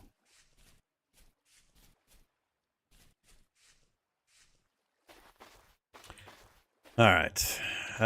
So yeah, I mean, I'd be happy to find another copper spot in here somewhere. Have I gotten any temporal gears? For what purpose? I'm playing permadeath. If I die, I'm done. I don't need to... there goes another bear. So I don't need to reset my spawn point. That has no function in permadeath. Yeah, I almost always play permadeath in all of these survival games. After playing 10 or 20, 50,000 hours of them, I just can't really do it any other way. I need the challenge, I need the consequences.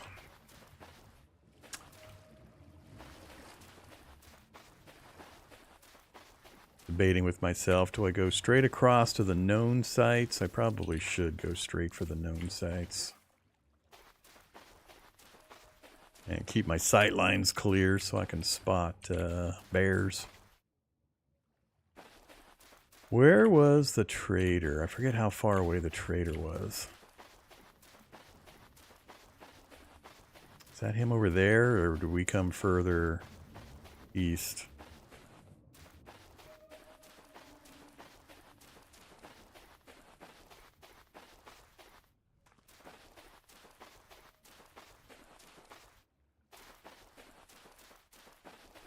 And not over here.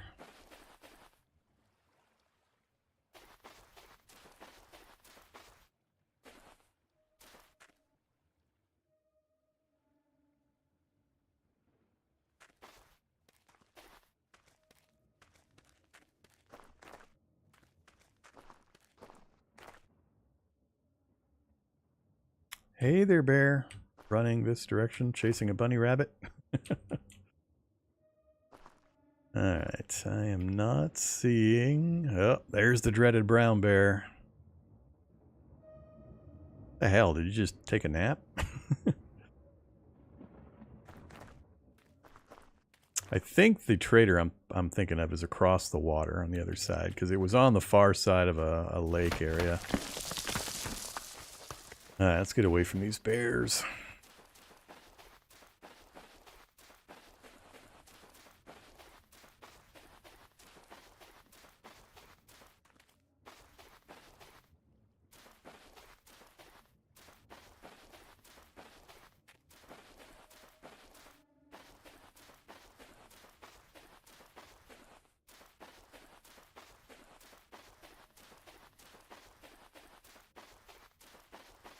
Alright, I think I'm just gonna head over to where I think we had our earlier finds.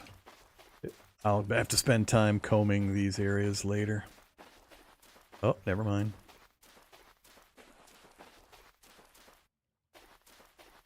Yeah, that's the trader right there. Alright, I think that and that are the two we located earlier. See no bears. Start digging. Already 10:30.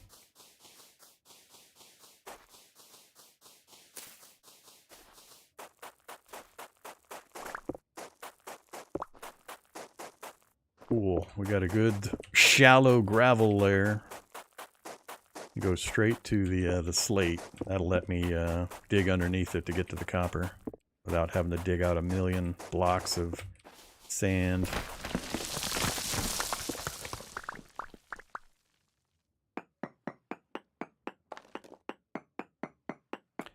Item slot 0? Which is 0? This one? I don't know what 0 is.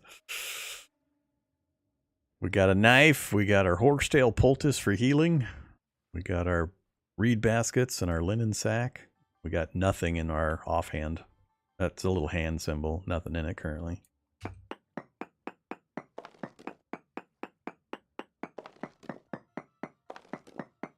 Yeah, cattail reeds and horsetail poultice. You find in any of the real forest areas. I always make sure I have a stack on day one. One more layer back. God, I really hope these are markers for copper. I can't imagine anything else I would have marked on our way in.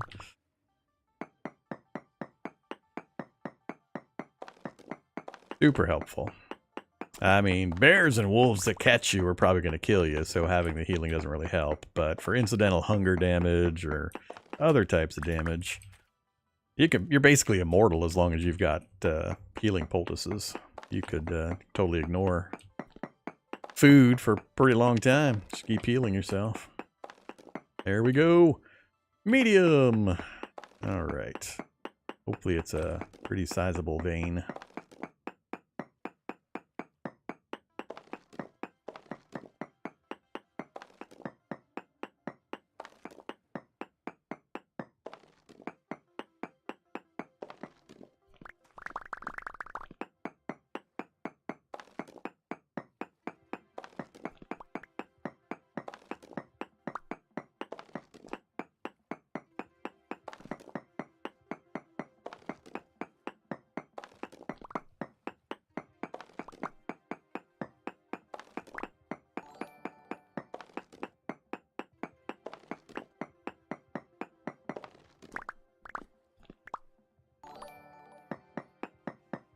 Time to go down again. I'm getting a little worried. This one looks like it might not be terribly large unless it spreads out that way further.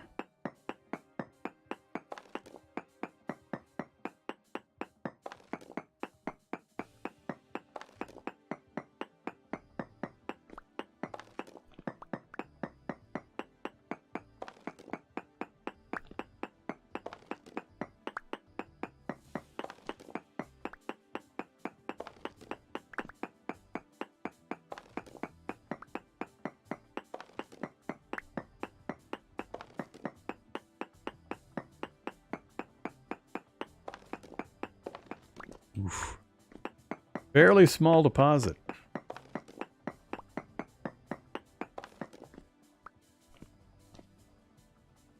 I don't feel like it's going to go anywhere else.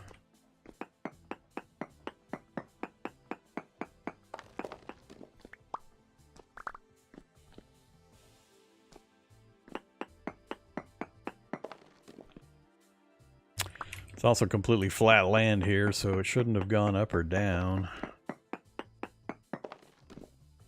Yeah, I think that's going to be it, unfortunately. What did we get? 20 chunks? That's 5 tools worth. That's not a lot.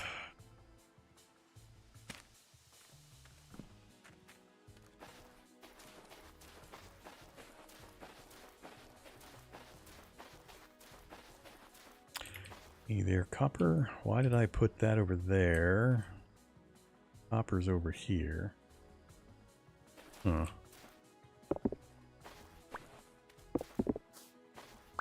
Why did I leave those behind? Did I not see them?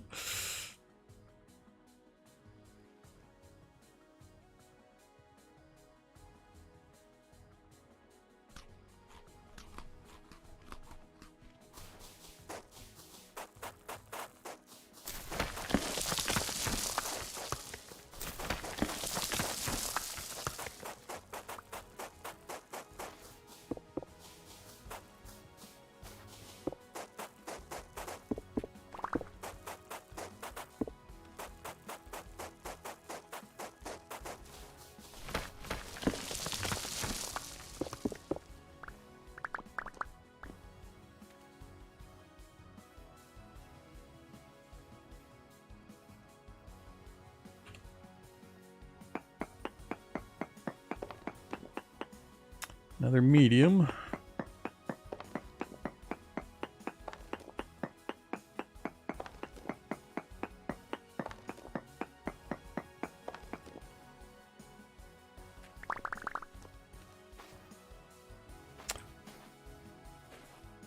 Yeah, this might be a little tricky. So we had a surface node way over here. I don't know if I've got 2 deposits or if it just runs weird.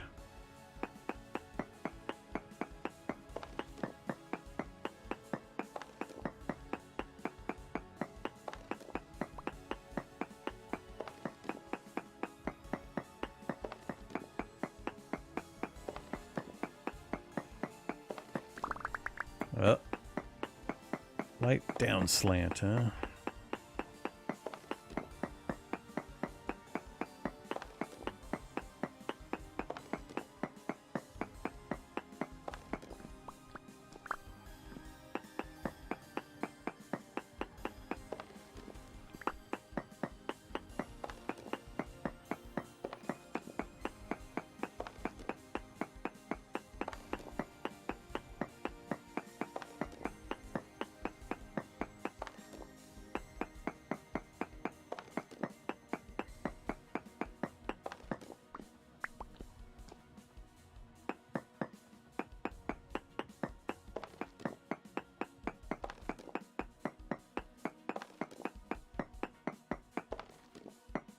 Yeah, this is an odd one. I'm just pushing further back because that's where my post was. Alright, we're out of space for the stones, which I actually did want to take back with me. I am not going to be able to, though. I don't want to drop any of the other stuff. Guess we can get rid of the gravel and the sand.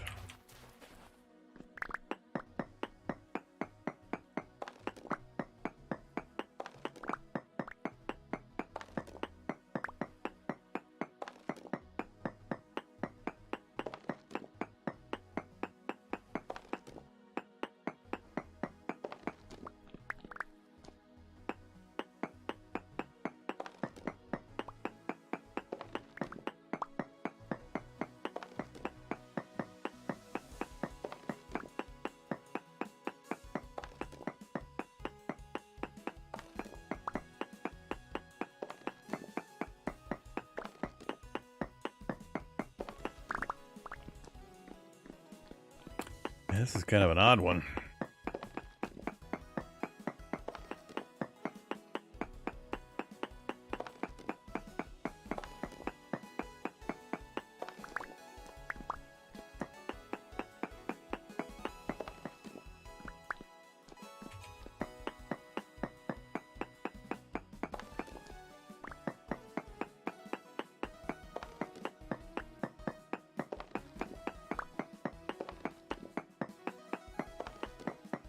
I think that might be it.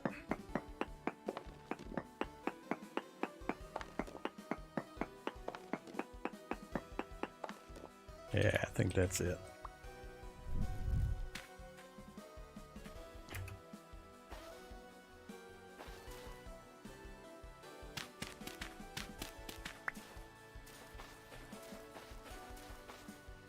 All right, 1,500. We got 2 of them harvested.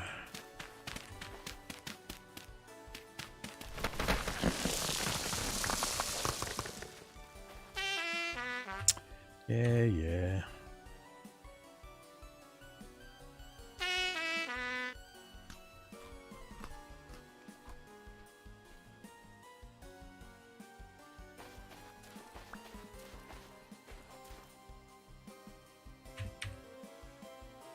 $52, huh?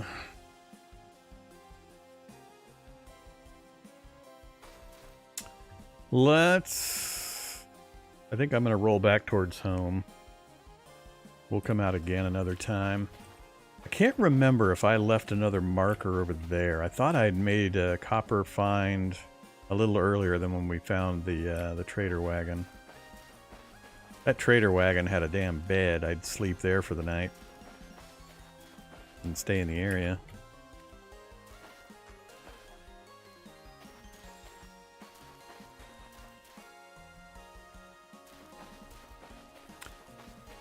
Yeah, it's not a terrible long trip. Let's, I'm going to slide over this way. We didn't investigate this side. Do a speed check for more copper. Over on this side of the stone biome. As we kind of sort of amble our way back home.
There we go.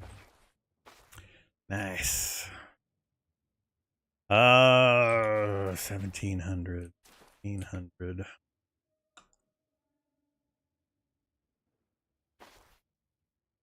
We better mark it and then come back.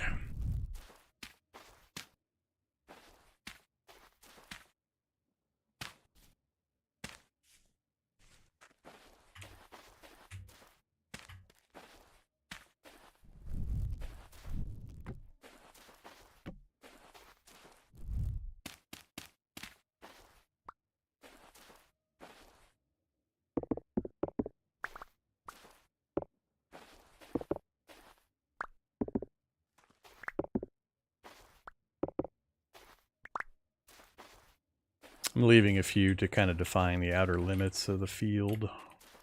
Hopefully it covers this whole area. It's a pretty good surface deposit. Alright, now we just got to not get eaten by a bear on our way back.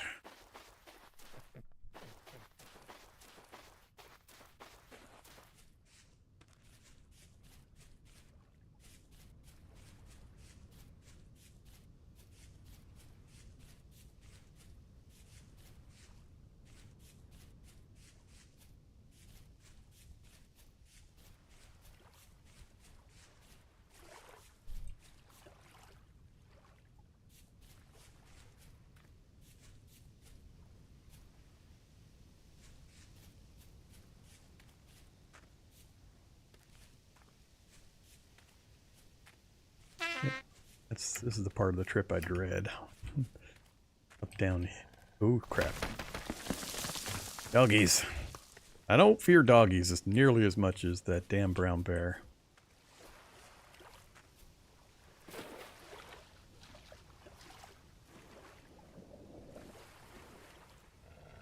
Shit. Doggies in front of me, too. Beeses.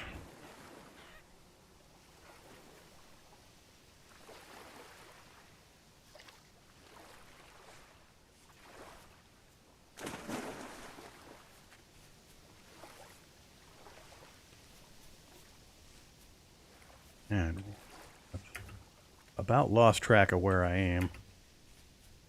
Need to get to a clear area. There's my marker way over there, so we're a little off to the side.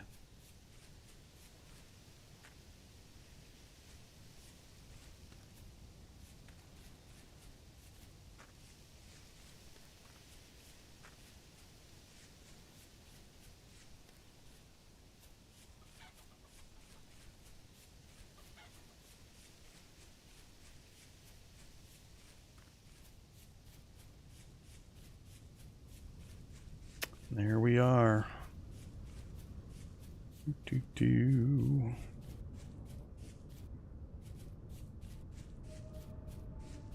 I definitely like the path to the marker first, and then it seems like a shorter little trip right there to get over to the stone biome. So we'll take that trip back. But it's not that far away. Okay. Let's see. Dirt and stone for pathways later.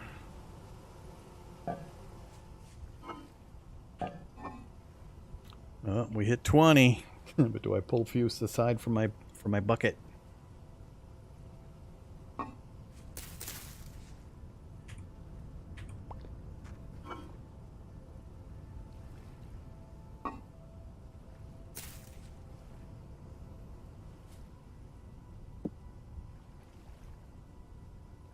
We got one medium crystallized chunk of native copper.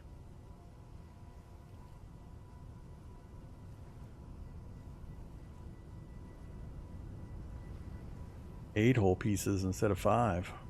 Or instead of 4.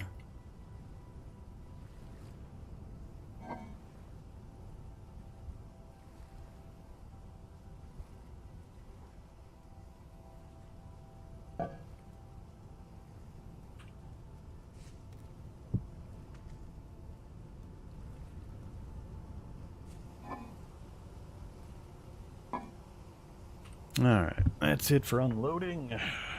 Not a bad trip.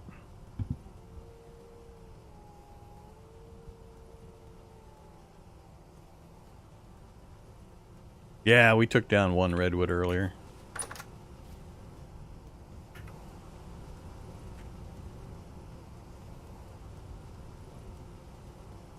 I'll still be in the tree line over there.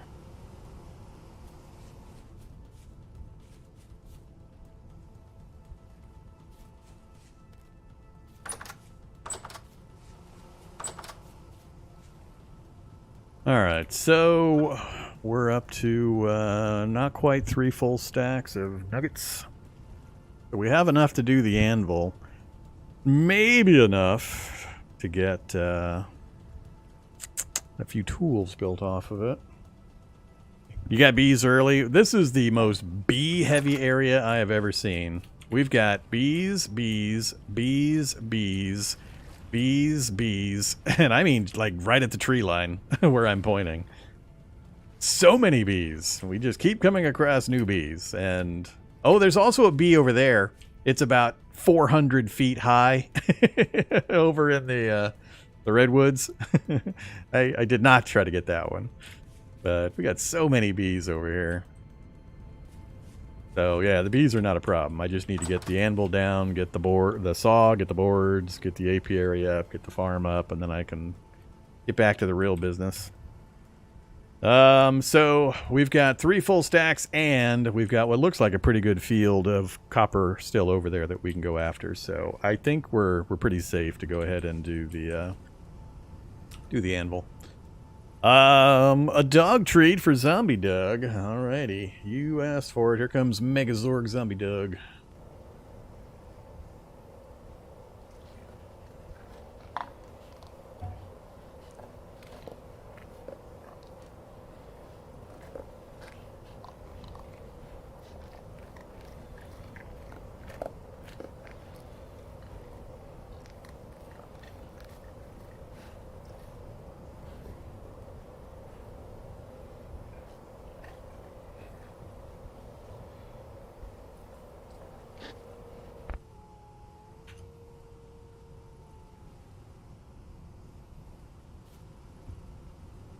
That is Zombie Dog. Or that was Zombie Dog. Unfortunately, Zombie Dog passed away a couple years ago.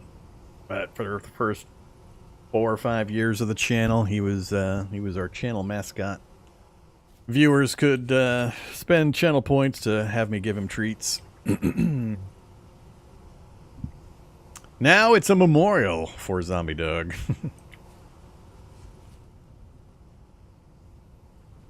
Yeah, he was like 13 when that was recorded, so he had a good long life for his breed. All right, so nighttime, but I got everything I need to go ahead and get working on this. So let's get working on this. That's going to be our primary thing we're going to do. So we need 900 units. So that's that many. Trying to remember, was it 180? 180, I think, is the total. So we need what? 52 more?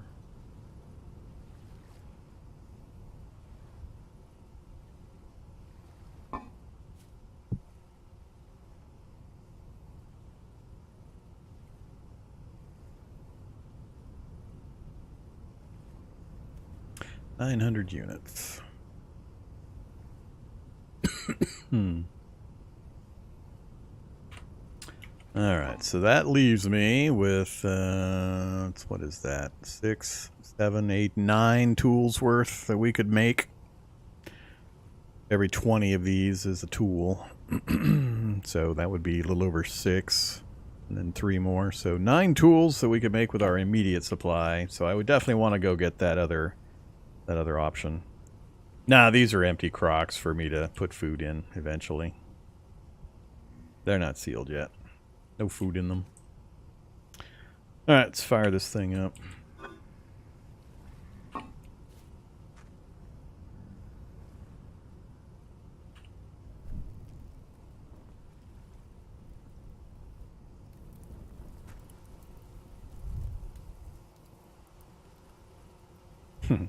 Well, I mean, those bees aren't doing anything because I don't have the apiary set up yet. But they were ready to go, so I went ahead and picked them up and put them on the roof just to keep them close. I haven't gotten around to getting more skeps made to go repopulate over at the wild hives that we have nearby. What have I got? Yeah, I don't have enough. I need like I need a full stack of 64 to make even 4 skeps. So we'll do a newer run of them here in a moment. Yeah, you only really need 1, but, you know, the more you have, the better. Alright, so, let's see. That's going to get that poured. Then, Still got a little more than a pick and a quarter. We'll use those. We'll head back that other spot and grab that other copper first thing in the morning. We got medium rift activity. I'm going to stick around until this is ready. Oh, it's going to be a little bit. What to work on? Clay forming anything? I'm pretty far ahead of the curve and all the clay stuff.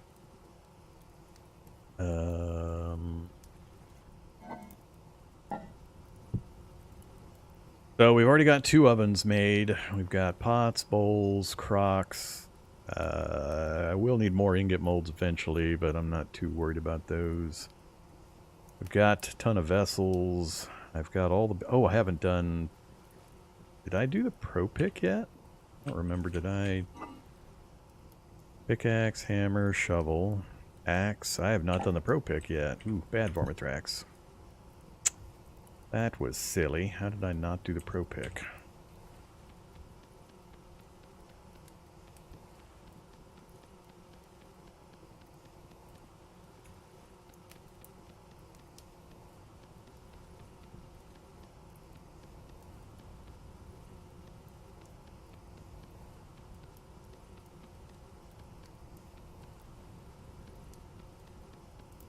Messed it up by 1.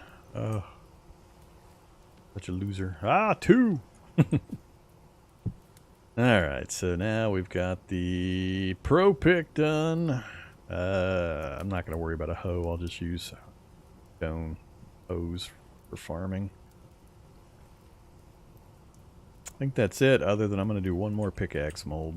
I like to have 2 pickaxe molds.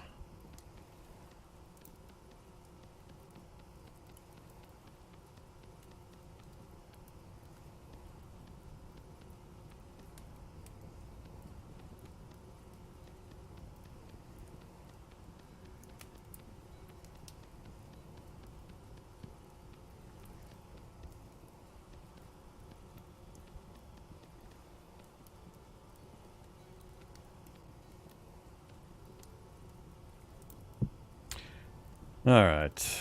Need a watering can. I'm not doing lamellae anytime soon. I think that's it.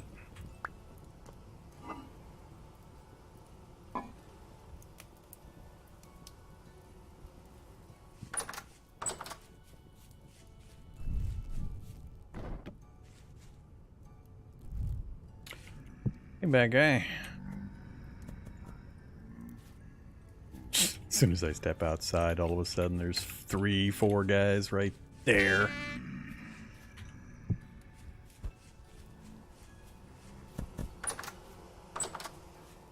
How we doing here? Getting close.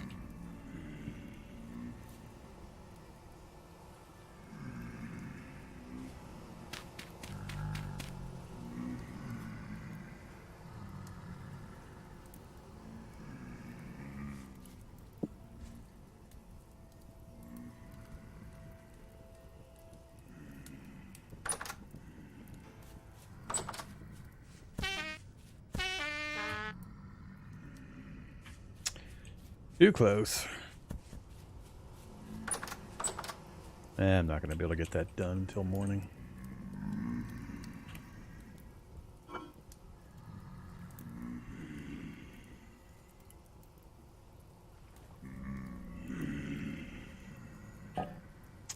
That's not what I was trying to do.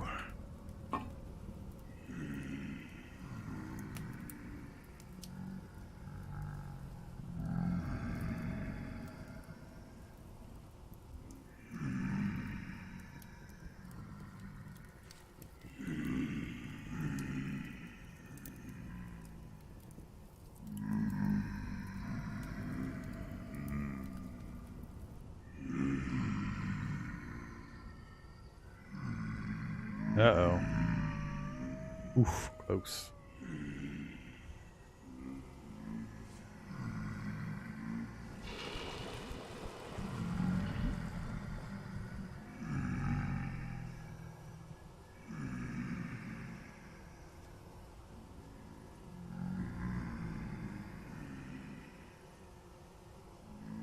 $900 out of 900.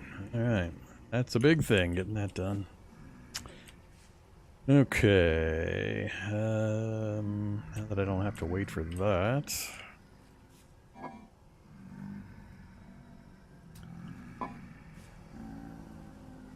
I actually need to get some ingots poured so we can make the tools. So let's do 4 more.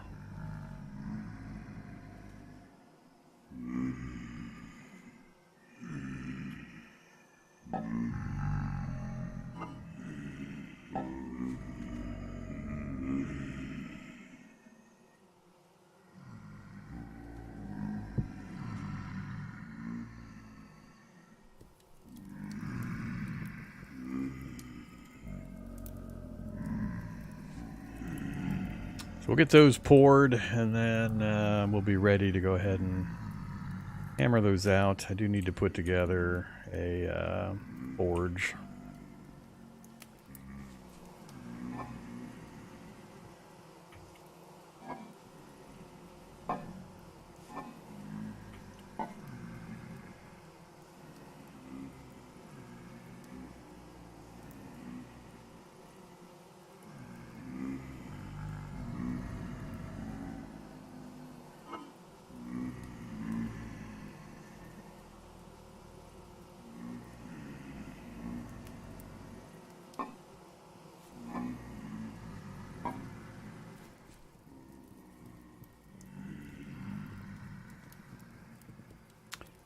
Oh, I think I might put the metalworking stuff somewhere else. Put you over there for the moment.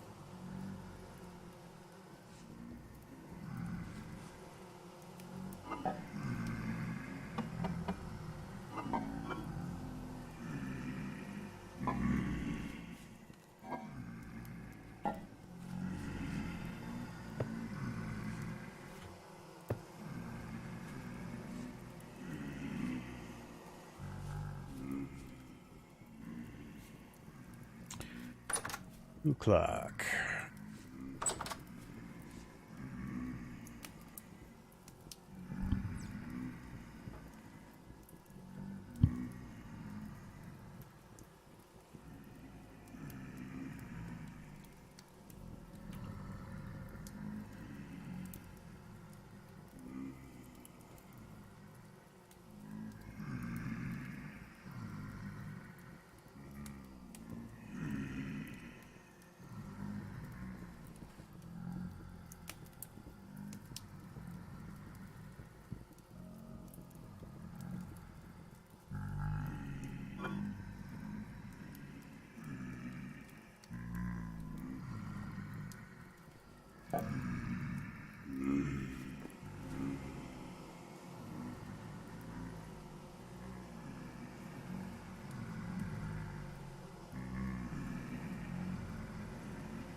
Are we out of meals now? We are out of meals. That was the last one. So we're going to have to put an emphasis on getting some food.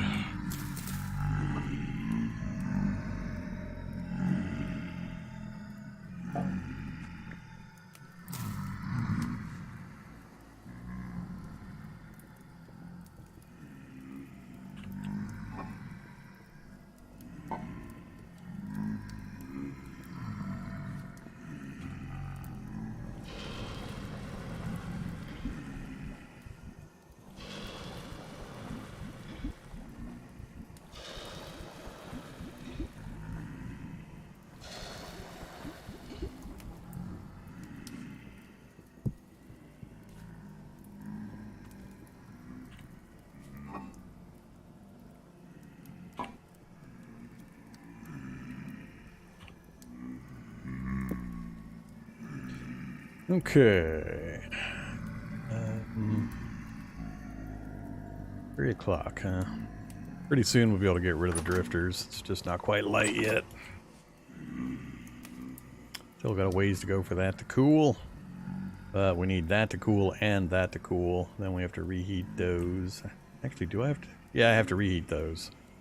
I have to wait till they cool first so we can pop them out of the forms.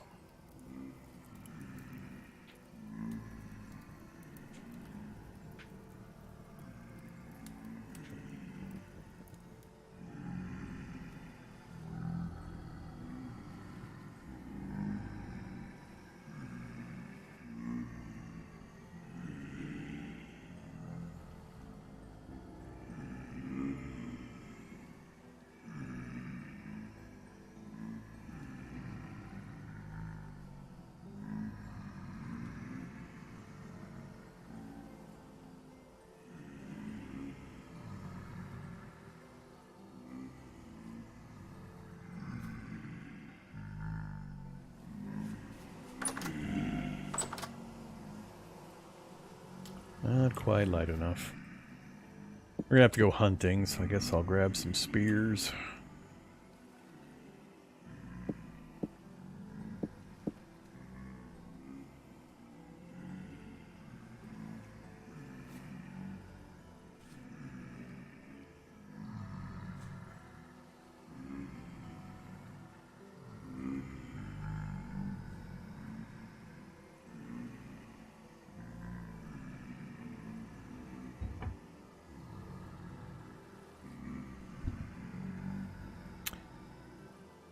Yeah, you can't do it in the base game. Can't cool these with water. I can take things and toss them in the pond or drop them into water when they come out of molds and such, but these I have to wait till they cool before I can pop them out of the molds to even do anything with. Alright, there we go. We have our anvil.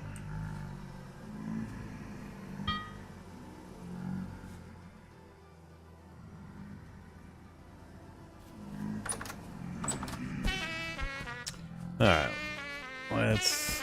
Jeez. A hail of stones.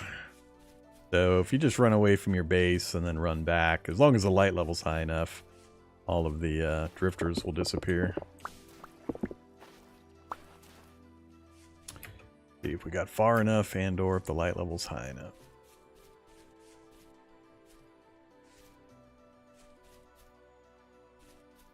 Am I looking at? Is that a wolf?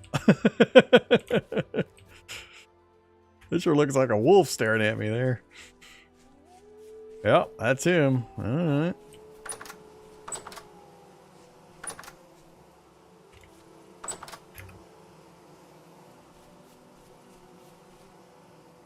He's just sitting right over top of the hill there.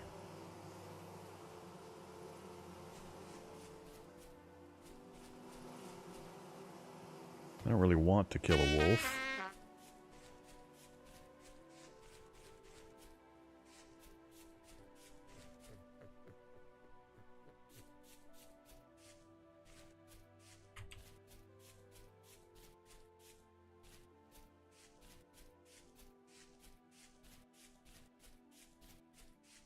What the hell? Wasn't he sitting right there a second ago? Oh, there he is.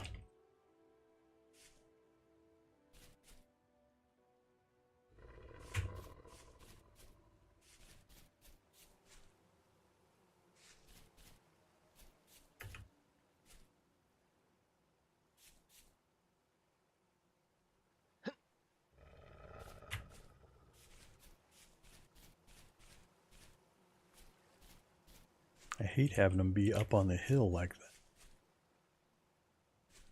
Come on, a little further.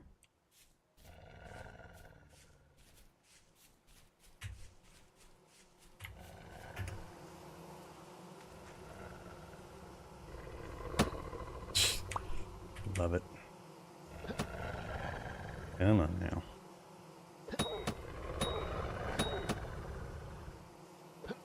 Ah, come on, miracle throw. Missed.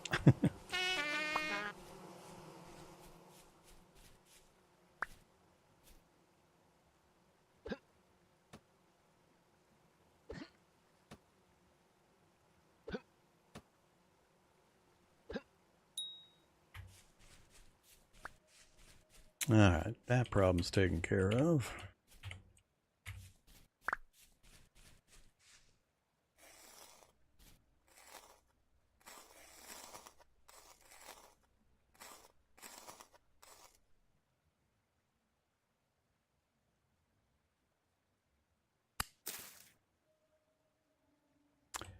Come on, game.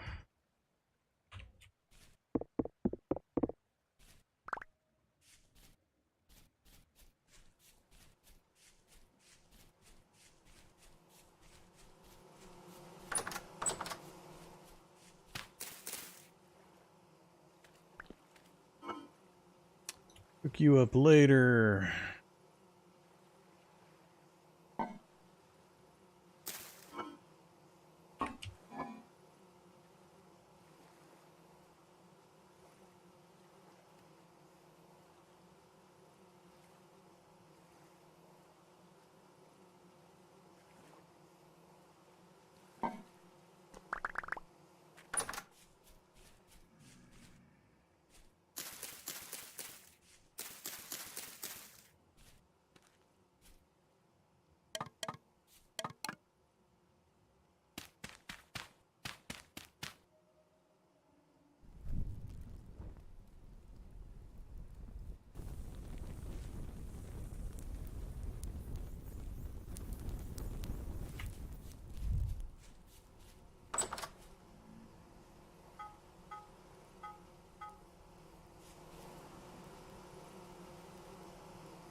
Alright, so I don't know if we have any bears or wolves about anymore. That was the only close one I've seen or heard recently. Gotta go find a goat or two. And preferably some vegetable. I haven't found any good mushroom sources local.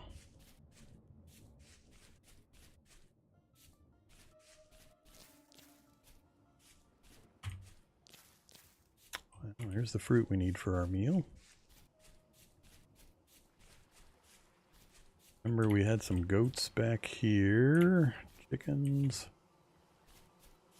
More bees.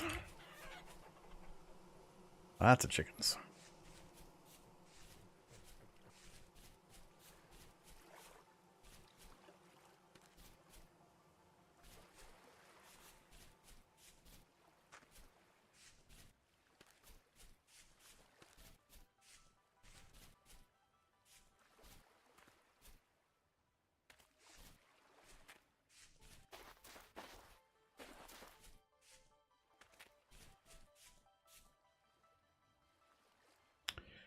One baby goat, huh?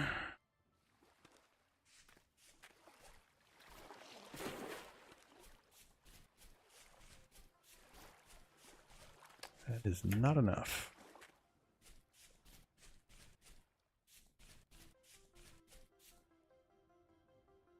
I don't remember if we had goats down here.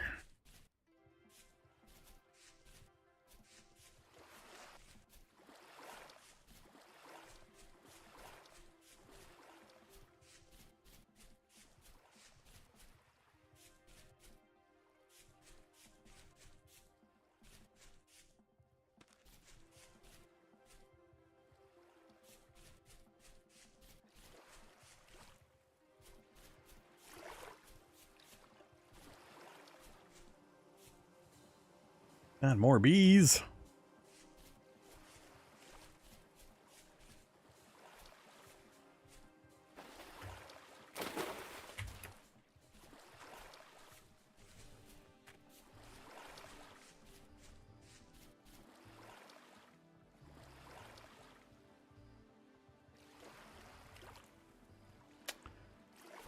Alright, maybe we'll go get the piggies that were just past the trader.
Haven't traveled much down this way, so I'm a little hesitant to do so because I'm still worried about bears.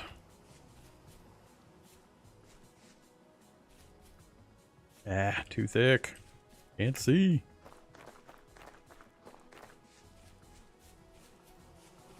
So many bees. Oh, so many bees.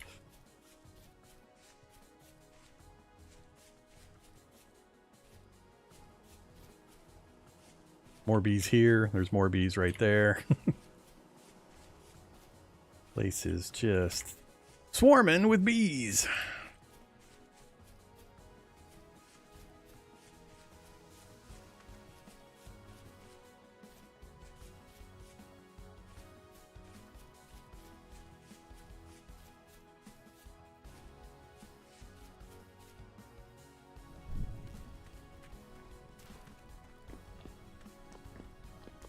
Look here.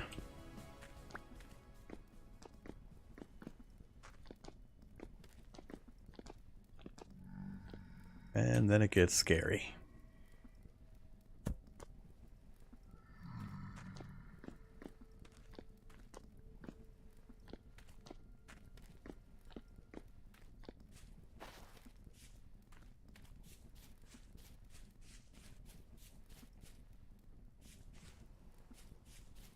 It can take up to several days for a beehive to transfer.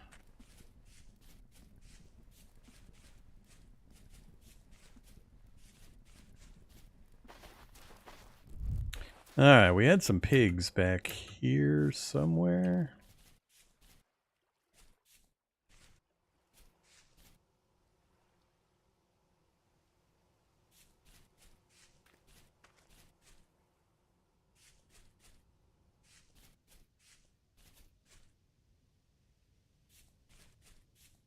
Oh, or goat. Prefer to have water nearby for my goat adventures.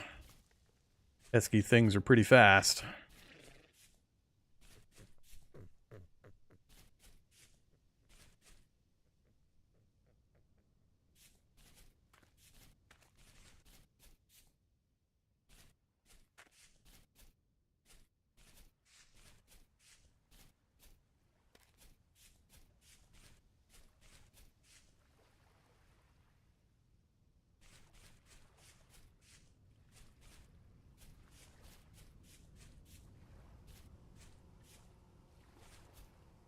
I hear more bees.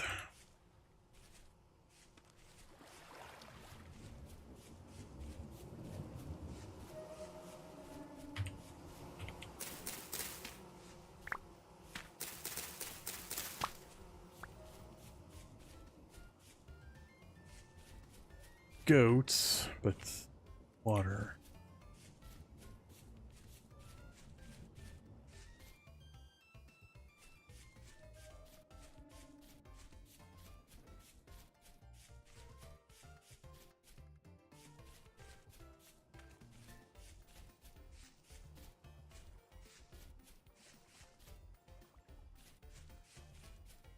Not finding any good opportunities.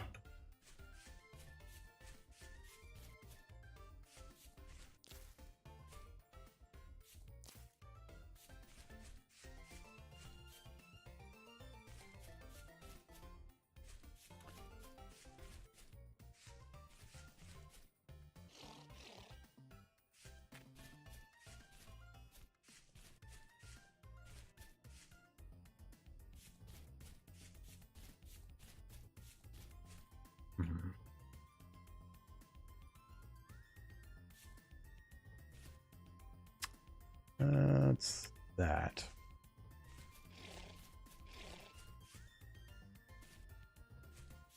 Wolf?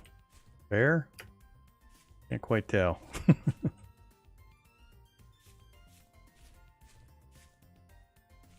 Looks pretty big. I don't think that's a pig or a wolf.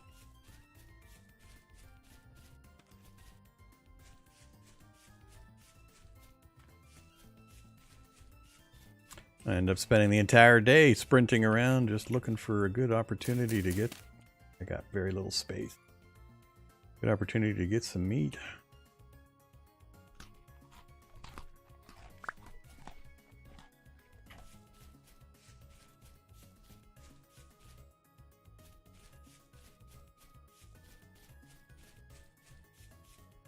By good, I mean relatively safe. Go check up there. Ooh, lightning coming in.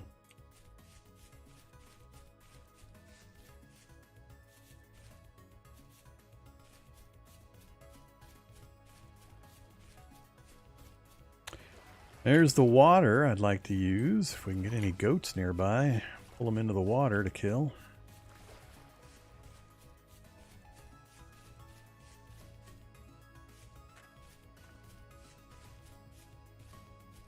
There we go.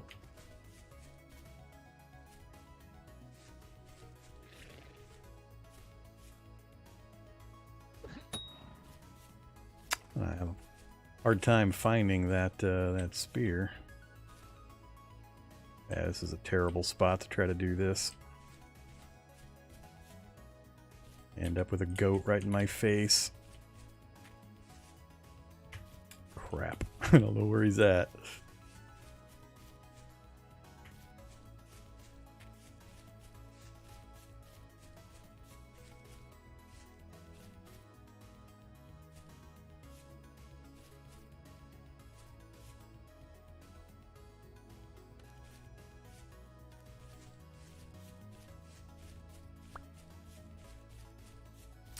He just took off. All right.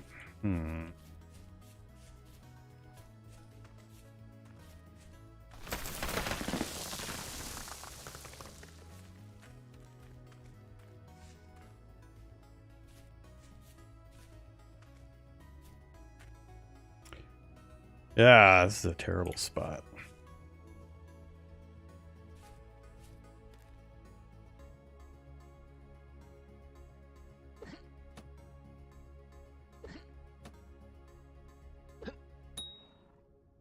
Two,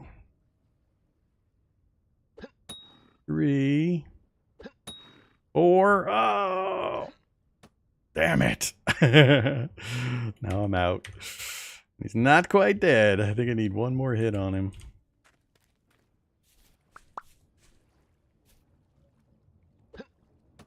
Too high. I'm not sure if that's the one I hit first, though. I might get attacked by the other one. Oh, he's not dead. You gotta be kidding me. Oh, wait. He is dead. Alright.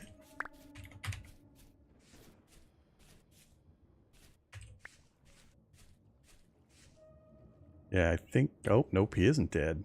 It's the rabbit that I saw. Dude. You are a monster goat. Finally.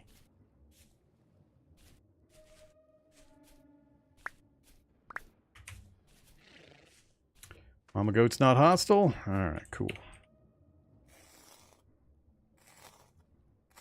Low body weight's not great. 9. Out of space. I'd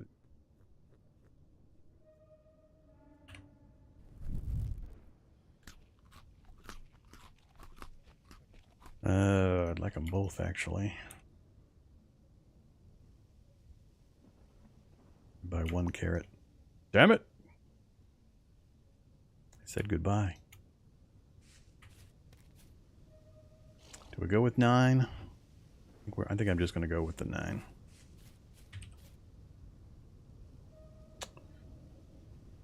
Oh.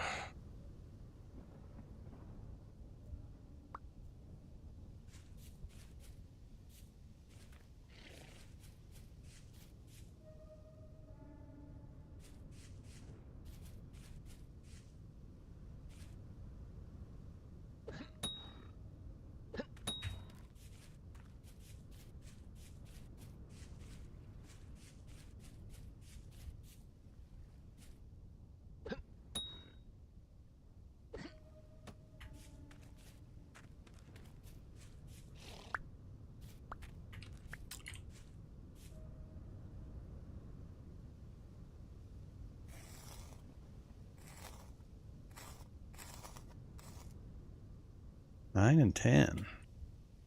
That'll do. Alright, let's get out of here. Took me way too long. We wasted the whole day. I don't think I have time to go back to that other spot today, unfortunately. That's a goodly amount, though. Oh, wait, vegetables. Ah, crap. I don't have enough vegetables to process that amount of meat. I ate the 2 carrots. Why did I eat the 2 carrots, you big dummy? Why? Well, we got to go back and drop stuff off regardless.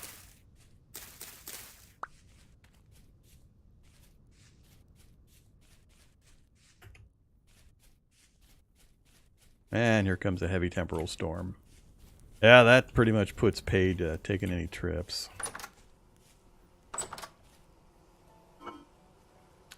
Alright, hides, fat.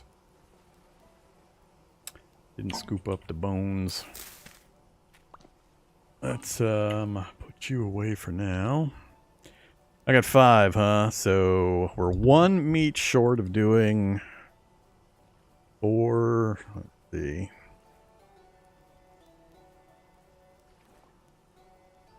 Yeah, I'd need 8 vegetables to do all of this stuff.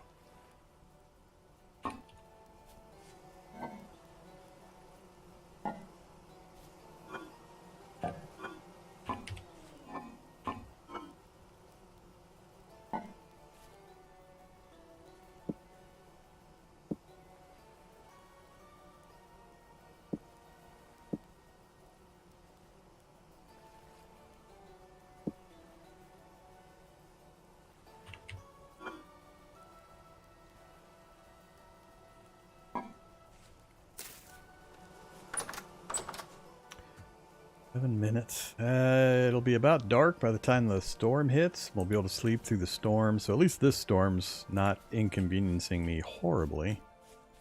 I would really love to get out and find one more ready to pick vegetable or 2.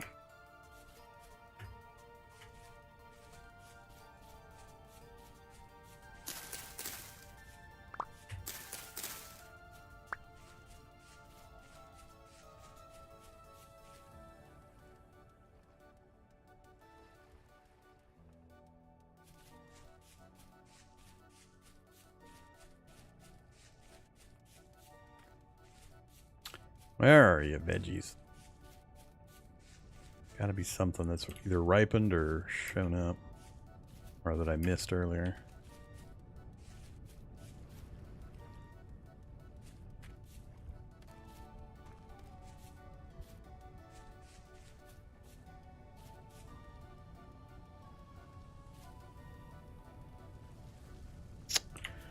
Let's take a dangerous run through the forest.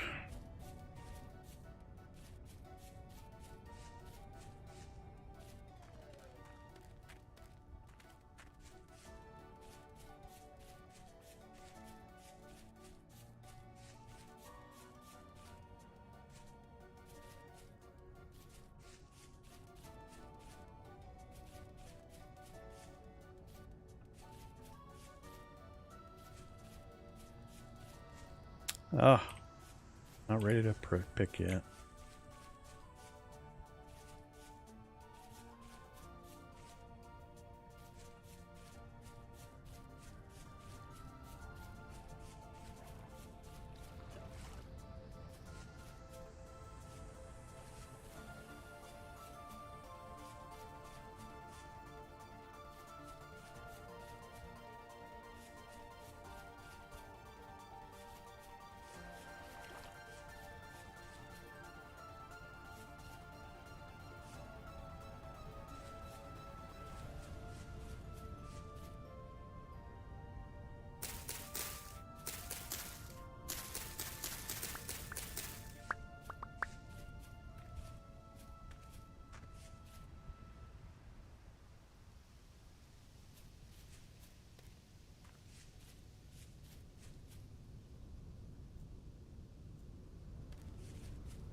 I'm not seeing much.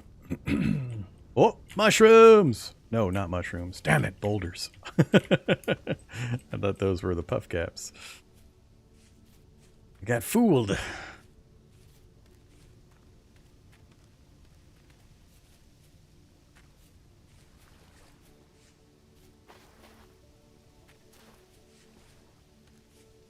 Well, there's not going to be any out in that territory.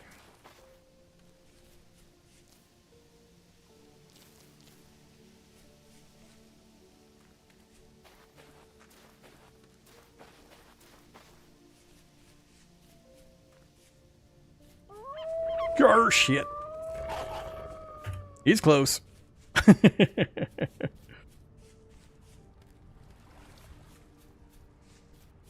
Hello. Bad dog. That was a mean one. That one chased a little longer than usual. Whoa, don't jump into the hole.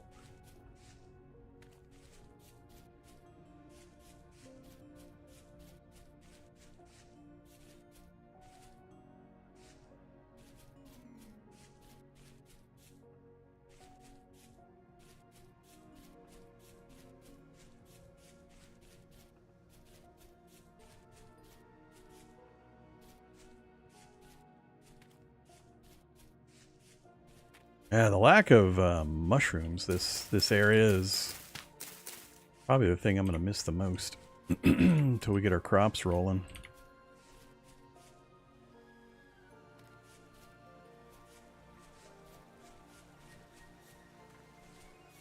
Whoa!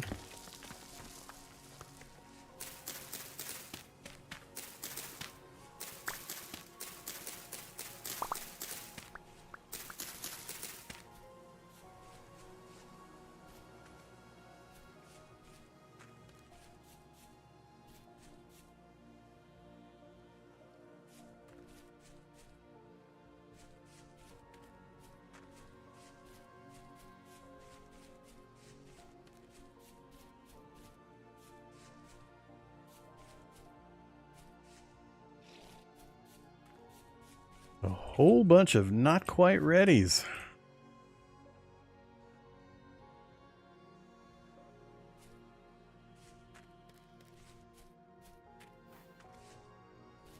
There's the pigs.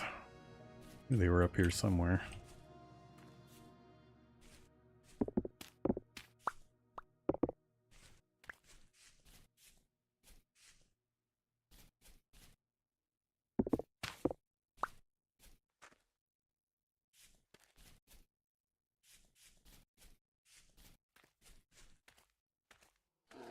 Ah, shit.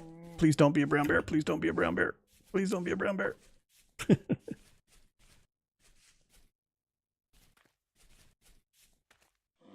It's... you can't jump. I think that might save us right there. Oh, shit. This water's not deep enough.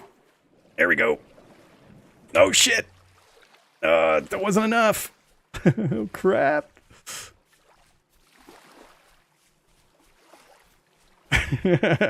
Persistent brown bear.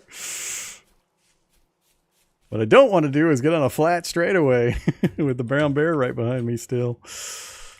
Whew. That was nasty.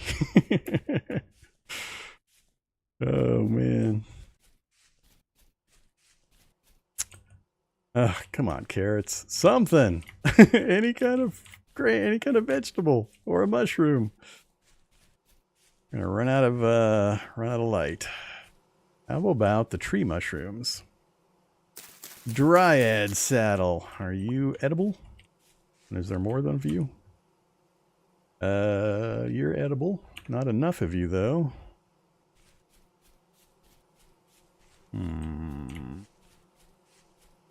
Need to keep an eye out for the tree mushroom. There we go.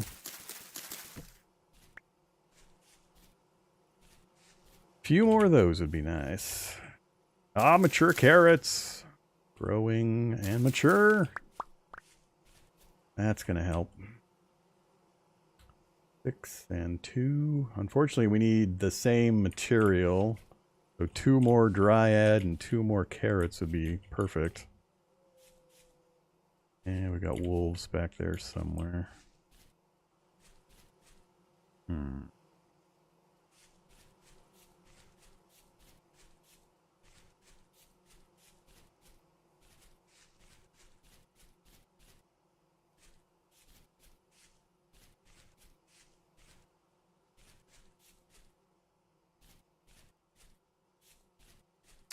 Getting a little dark.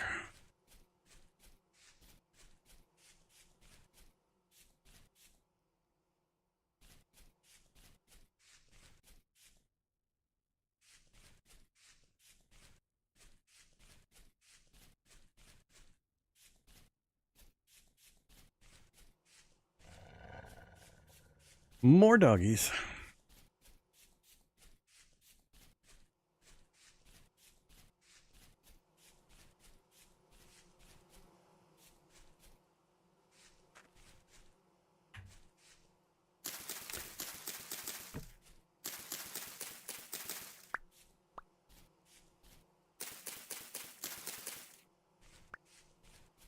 Chicken of the woods.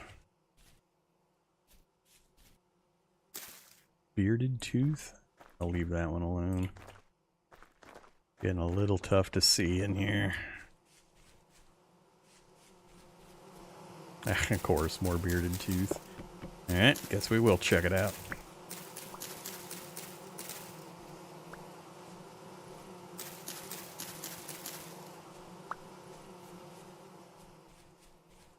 Alright, I think we might have enough now. I might have to do smaller batches.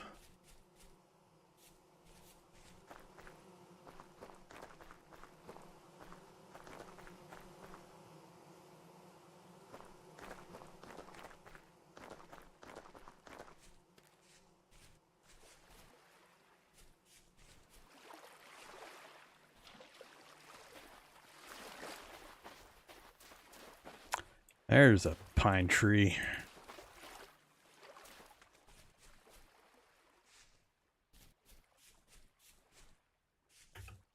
Yeah, alright, let's call it good. We spent the whole day just trying to get some meat and veggies.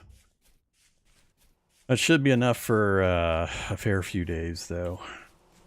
2 more minutes before the storm shows up, huh?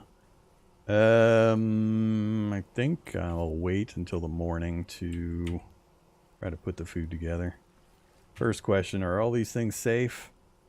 80 sat, no hit point loss. 80, no hit point loss. 80, no hit point loss. Alright. That's an unfortunate number. 3. But I think we've got enough now to get quite a few meals put together.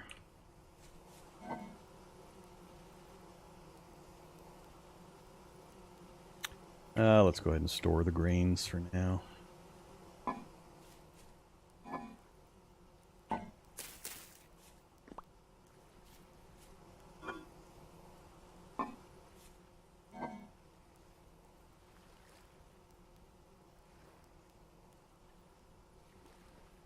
Yeah, we should be okay. Just have to do some smaller batches. Maybe I'll set up a second cook fire. Resin. Alright, we're up to 28. That's more than we need, so let's go ahead and get another bag made. 1, 2, 3, 4, 5. 1, and give me a bag. Alright, we'll go from the front.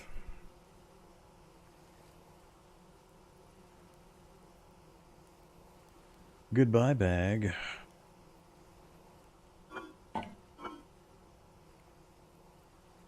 Alright, 2 out of 4. We've got enough to get our bucket made when we need to.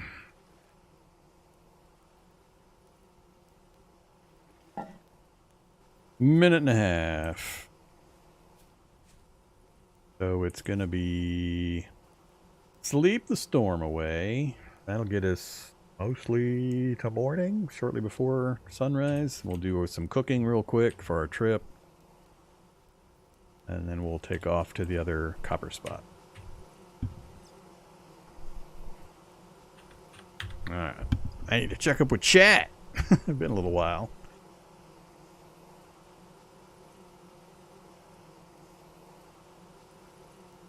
What is your impression of Vintage Story so far? I'm assuming you're asking me. I mean, I've played probably 1,000 hours of the game, so, you know, I like it. It's extremely well done in the graphics and progression and survival type mechanics. If you enjoy traveling across cool terrain and biomes and having lots of stuff to do and lots of materials to gather and lots of crafting combinations and workbench, not really workbench, well, later I guess some workbench type stuff, but it goes through lots of ages of stuff, and it's got a really good intro tutorial helping thing with the handbook and everything it'll teach you. So yeah, it's really good as long as you don't want combat. Combat is pretty lackluster. It is a standalone game, completely built from the ground up, with mods in mind specifically.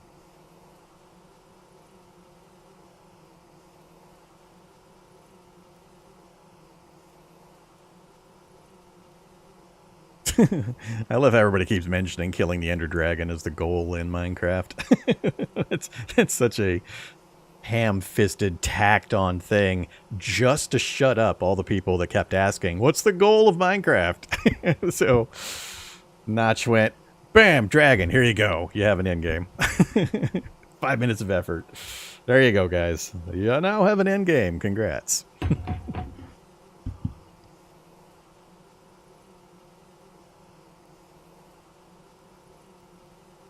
They're used for poisonous mushrooms? Yeah, just killing yourself. Having the audience laugh at you when you accidentally ingest one that just insta-kills you. So it has entertainment value. Yeah, tech goes up through a series of progressions.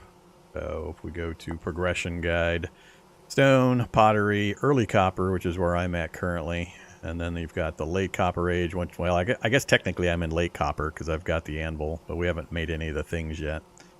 Then you go into bronze. Then you've got a bunch of different versions of bronze. Then you get into the Iron Age. Then you get into the late Iron Age. And then the Steel Age. It caps out at the Steel Age.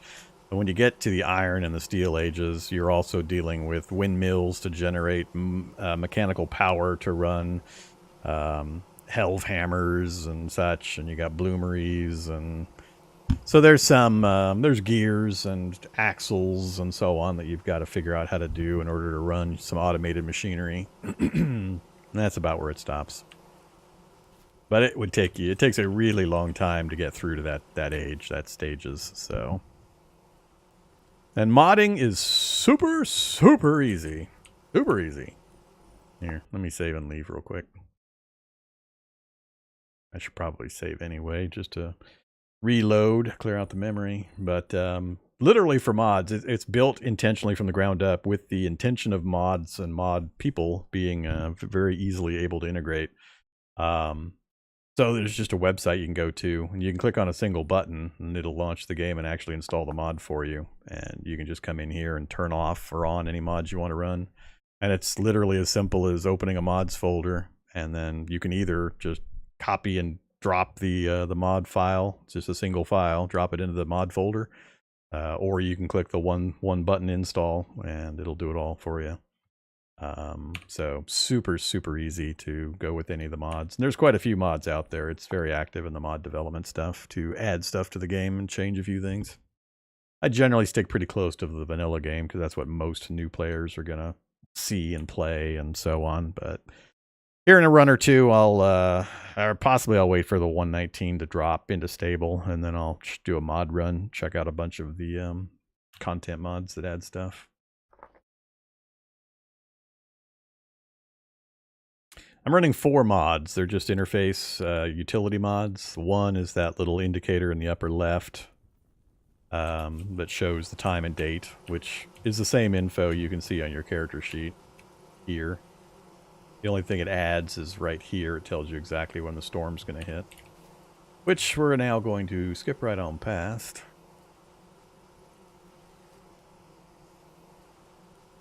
But I'm also running a mod called Step Up that lets me move up a block when I'm traveling, walking, or running without having to hit the spacebar.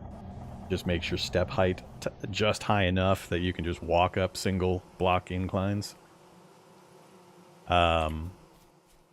Oh man, once again I let the torches go out. I am so bad. Cannot remember to replace these damn torches before 2 days runs out. 5 in the morning, a little earlier, or later than I wanted. And then the other 2 mods are farmland drop soil, so I can move my farmland from one place to another. And finally, a mod that lets me pick up containers with the stuff in them to relocate it. So I can do this. Relocate it. It has stuff inside it, and it keeps the stuff inside. You can't do that in the vanilla game. That's it. Just those 4 little utility mods. Nothing that adds any creatures or items or anything like that. Just little things that remove some of the tedium and or key presses. Okay, we've got the bees keeping me company. Time to cook a meal or 4 real quick, and we got to get out of here. So give me that, and that. We'll grab mushrooms. 10 hours, 20 hours. Cranberries are the worst. Go ahead and go with those. Give me a pot. All right. Let's go with 6. Yeah, 6 and 6. Cool. We got 6 of the carrots and 6 of the currants. Alright, that's the most you can put in. You can't put more than that in. So that'll be 6 full meals right there.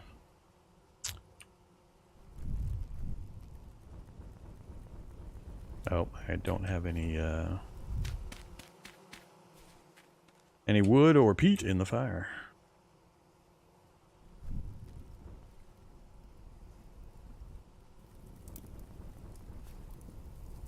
Alright, so I think that group I'm going to throw into Crocs. Leave the Crocs there. Actually, we'll do 1 Croc. That'll do 4 of the 6. Then I'll put the other 2 in bowls to take with me, and then we'll do... I can do a 3 and 3 group with the last of the meat. So that means I can save the mushrooms for another time. These are going to go bad. Well, these all are going to go bad before I get back, but...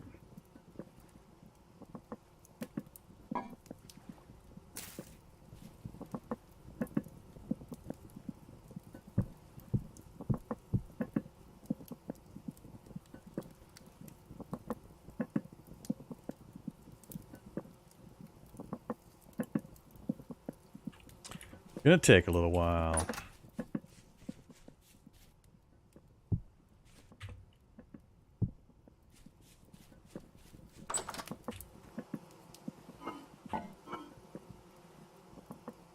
Pro pick.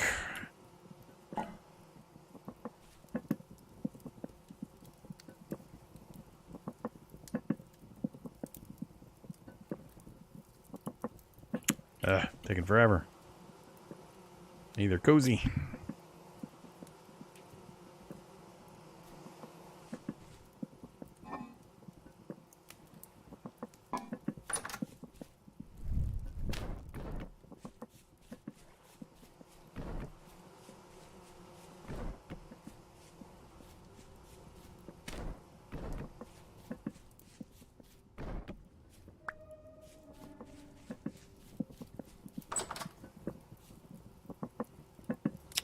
In there.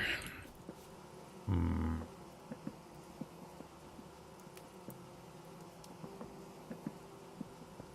gonna wait till I get back to do any of the stuff for the anvil. Oops, I needed I put the vegetables away before I was done with them.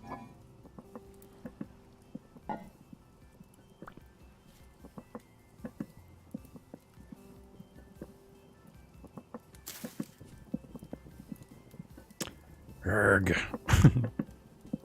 Hurry up, green arrow. Finish.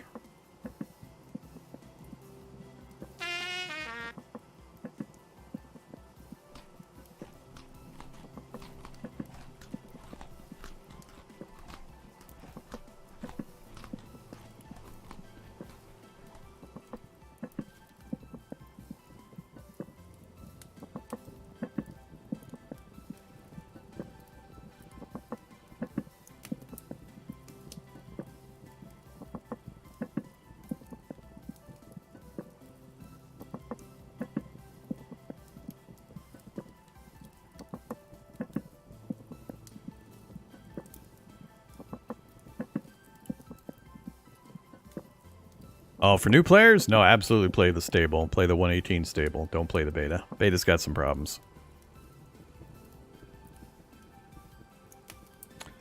Alright. Grab you, grab you. Oops. Bill. Come on.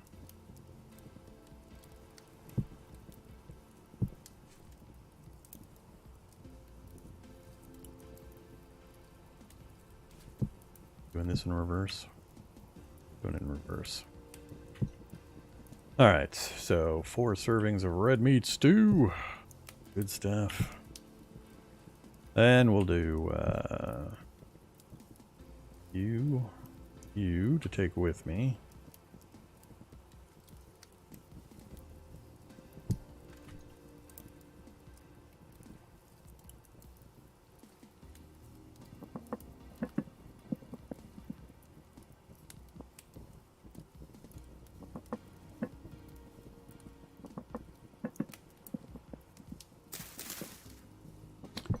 I don't think I'm going to bother sealing this. We're not quite to that stage yet.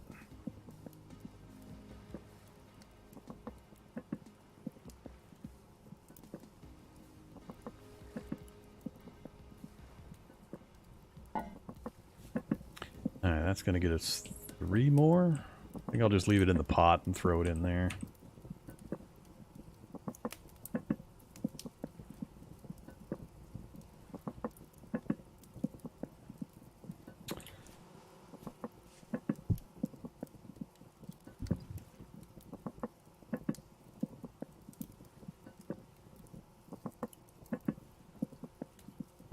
Inventory space is not unlimited. You absolutely have issues with storage spaces.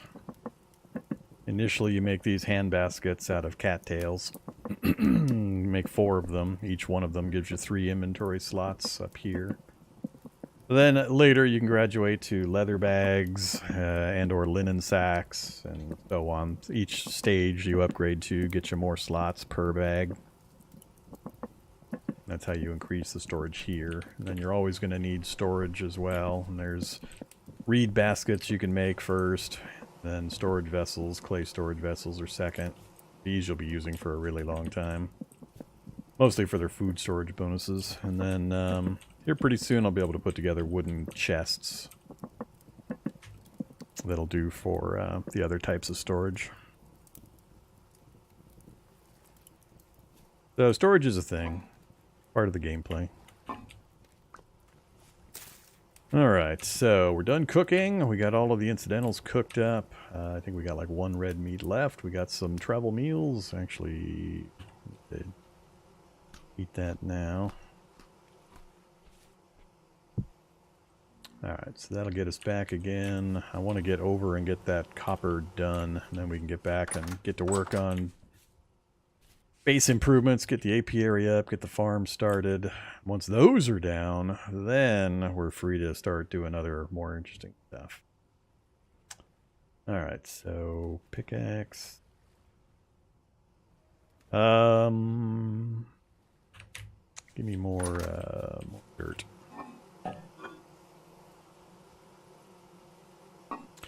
Take a full stack of dirt with us. Alright, let's go.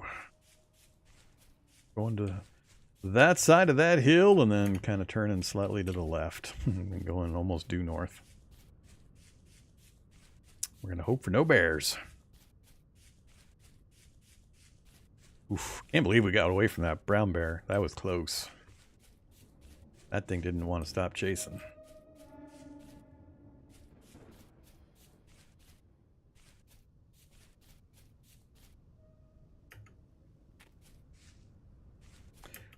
Now when I have slots available and I'm on my way back to base, I'll be trying to pick up every crop that we see as well as every of the good berry bushes to relocate back to the base to set up a big berry patch and to have plenty of seeds for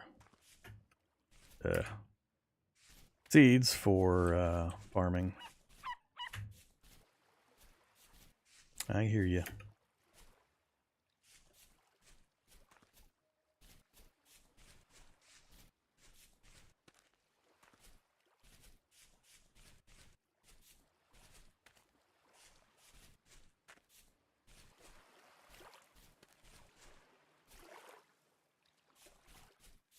I'm going to spend a little time roaming around this stone area, seeing if we might be able to catch sight of one more copper node.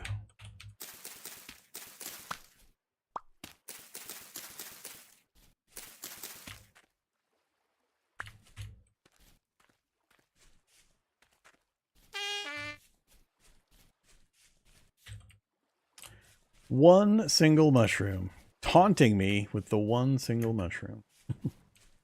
We had a bear over here last time we came this way. Roll up here real quick just to take a bit of a look around. Nothing.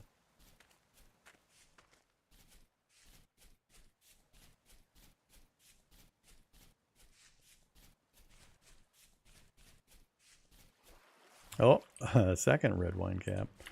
That's still not enough to worry about picking up.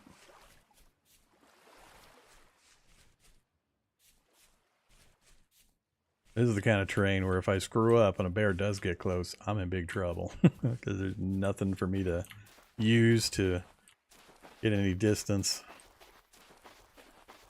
There's my marker right there.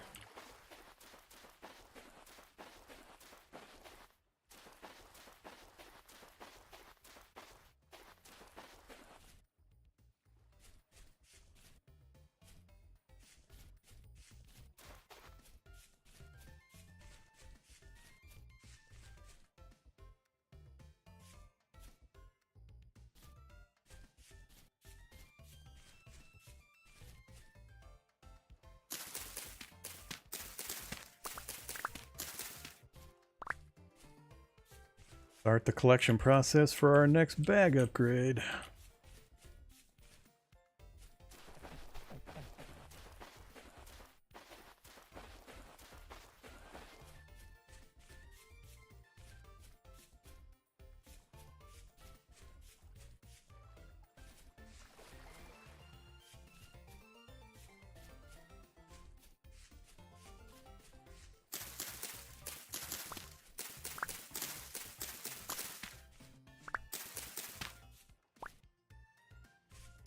This is the kind of grasslands I try to find. This nice short grass makes it so easy to find crops and stuff in it.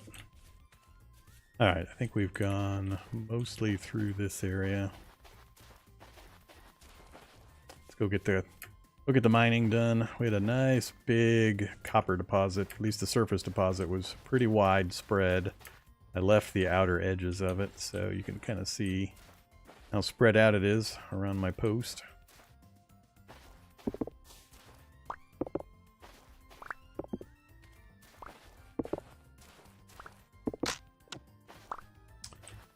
Alright, let's see what we got.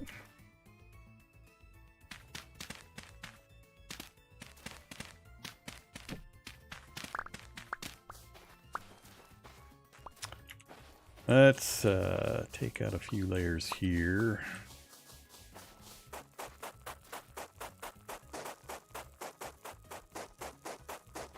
Yep, that's the big point of a bucket, is being able to move water where you want it. You'll see me do it here when I get back to the base, because I'm going to be setting up the start of my farm. Yeah, most things like that requires a crouch, and then you can click, right-click. It's also, when you first place the water down, that space will be an infinite water source. So if you're doing, for example, a channel for irrigation, and let's say you have a channel going that direction, just one wide, you would just place the water, right-click, place the water, and then click it again to refill your bucket.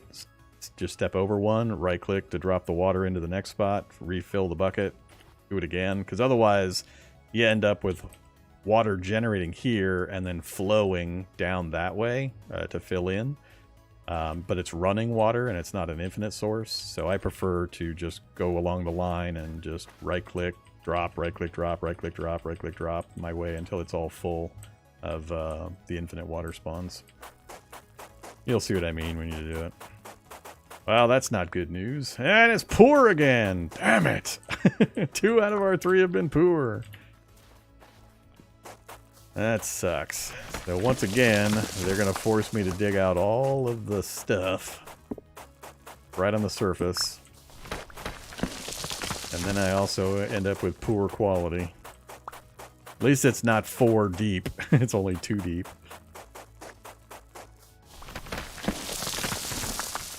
We're gonna break this copper shovel before we get done.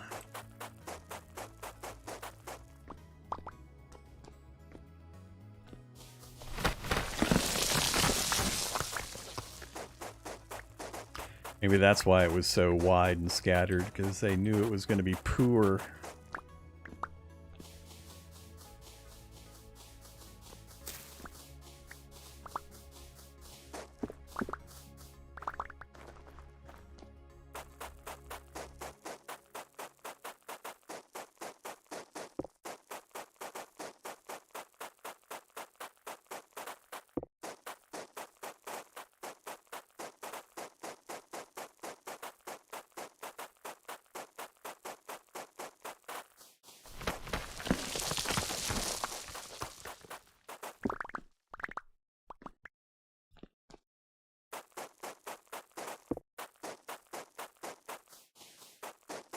Looking for the edges.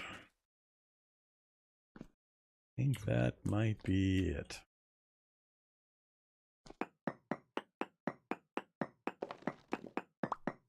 Yep. Poor copper chunks, you only get 3 copper per. Normal you get 4, and rich you get 5. Or abundant, I forget what they call it. There's 3 different qualities, and it just changes the number of nuggets you get per chunk.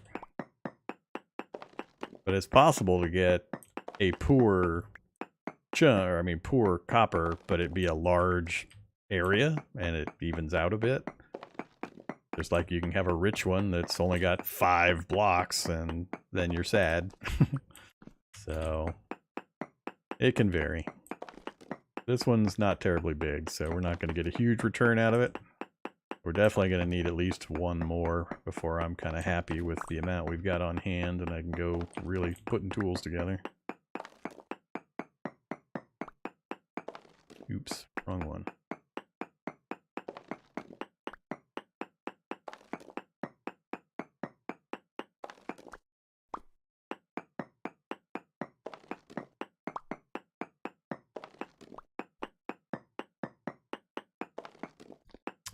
Making me chase it.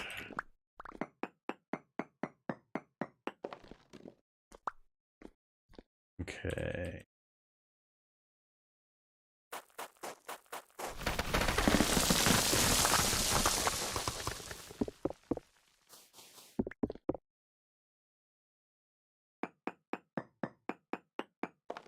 That feels about like the limit.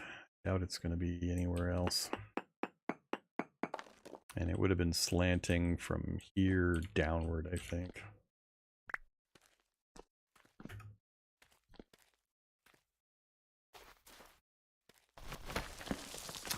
Alright, so we got 36 chunks plus 1 crystallized, which will have slightly more, but that's not really a big deal. Not terrible. I don't have much use for the sand or the gravel. Stone. Alright, 1400. We've kind of wandered our way across a fair bit of this. At least this section here. Not to say there isn't possibly some more copper in here, but I think we've looked at a fair percentage of it. We've got more stone biome that way, and there's also a trader across the water over there.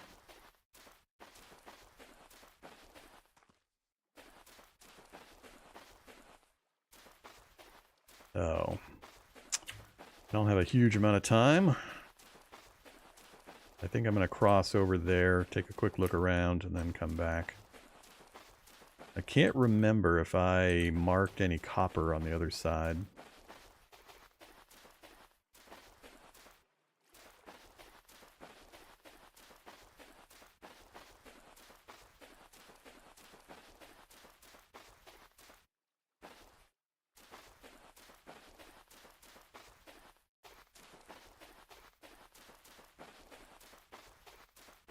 Hey, never mind. There we go.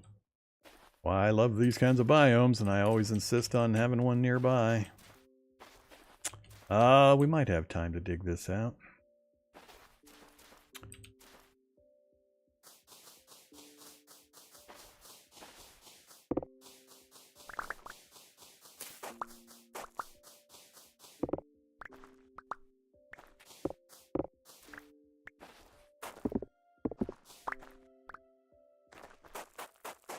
Alright, it says it's below the rock layer. Looks like it might be below the rock layer. That actually helps.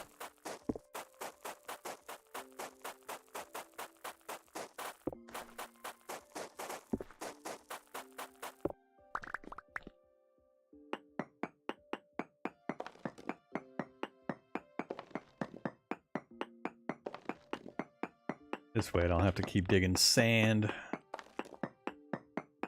which is nice.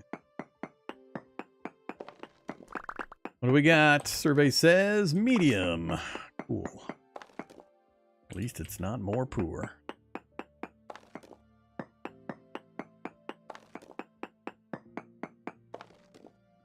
Let's go back another layer.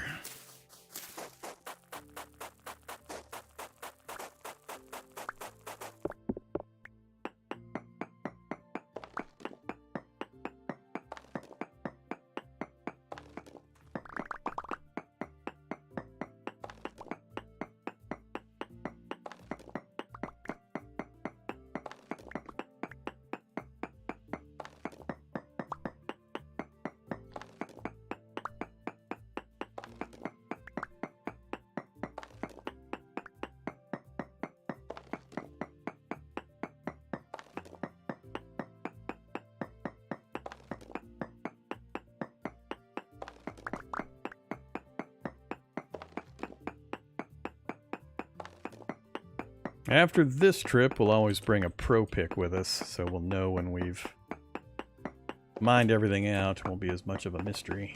Won't have to break as many blocks to double check.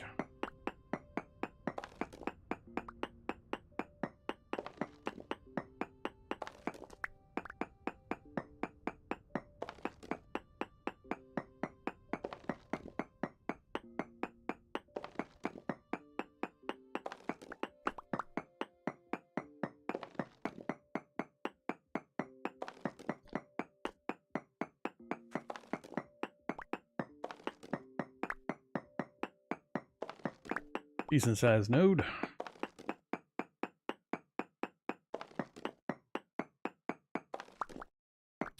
Now we're pretty comfy. Now we can get duplicates of a number of important tools done, and the next step is pro pick. We got a pro pick and see how our distribution looks in our local area. Hope for a nice deep copper vein and tin cassiterite. We can get those. Things will be looking good.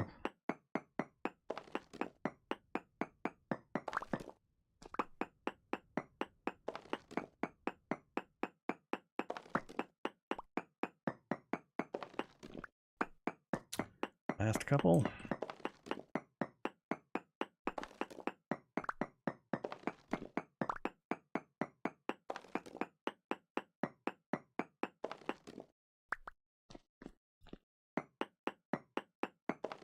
Alright, it's all pretty flat. Didn't see much incline. Whoops, look at that. Sneaky bastard.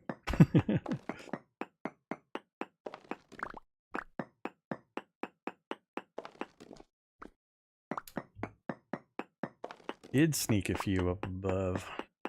This is where a pro pick would come in handy. Not having to dig around like this at odd angles. Alright, I'm gonna call this good. We need to get out of here anyway. Okay, so there's the trader's wagon I was kind of working my way towards. Get our meal. Time to go home. So that right there is the marker mountain that I made with the pillar. So we know we just need to go just to the right of that and we'll be at home.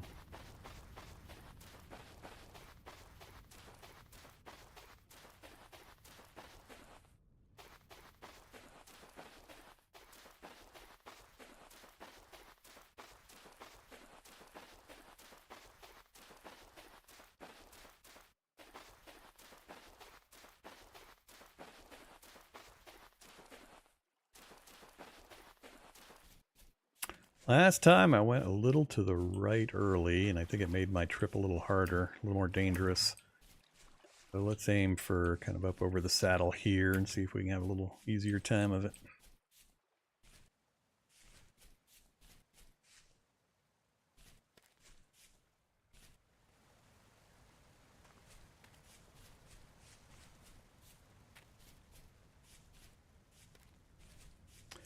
More mushrooms.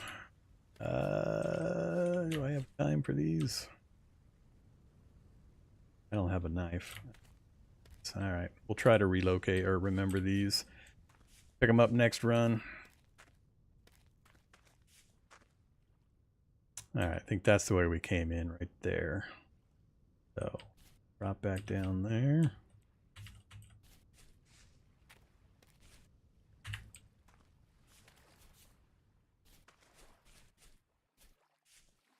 Did have a wolf over here somewhere. I forget exactly where. Come on, marker. Hey there, little temple. Oh, that's not a good indicator. Damn it. I want to go that way. I want to go the way I was going. This is where I got pushed off to the side, where I didn't want to be last time.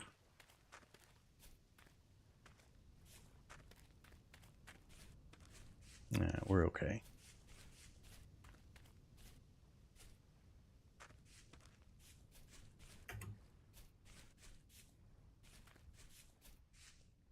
Got no space to pick up random stuff. Uh-oh. Dead animals. Dead rabbits and stuff. Could mean either foxes or wolves and bears.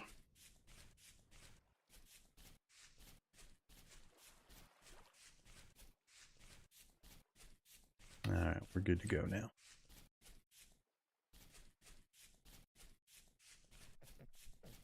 Good trip.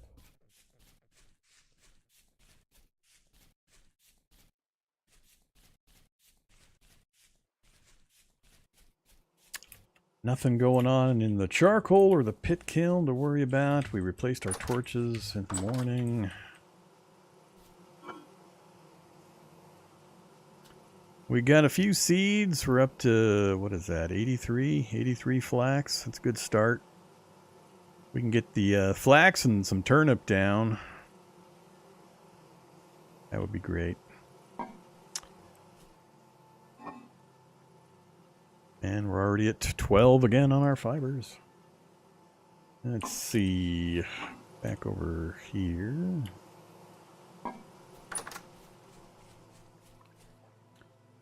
Don't want the sand. Gravel.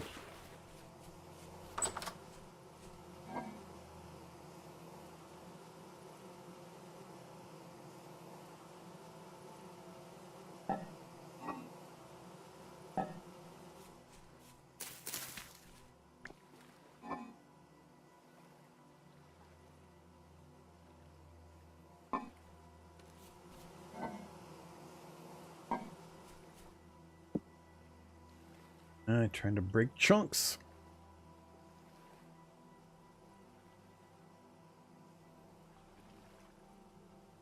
We go. A little over 2.5 stacks. And we're going to need you shortly. I guess I'll keep you in inventory.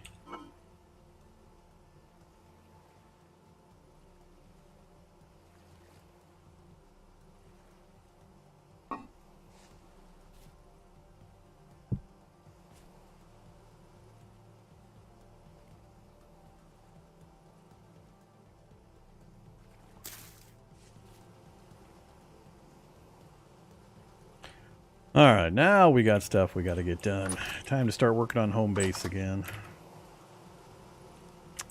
Hey, bees.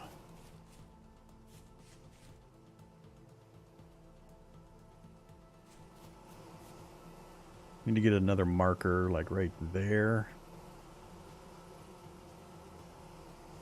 I'm not sure, maybe over there.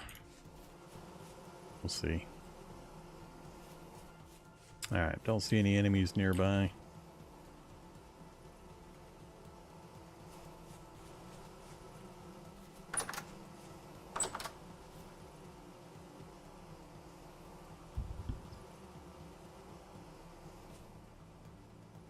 What light sources?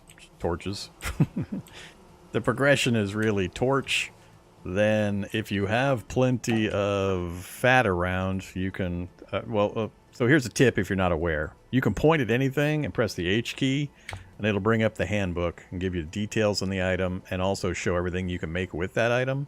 So this, the oil lamp, is another option for light. Just takes a bowl and some fat, and you can have an oil lamp. Never goes out. You don't ever have to worry about it burning out. But it's a low light level. Doesn't provide even as much light as a torch.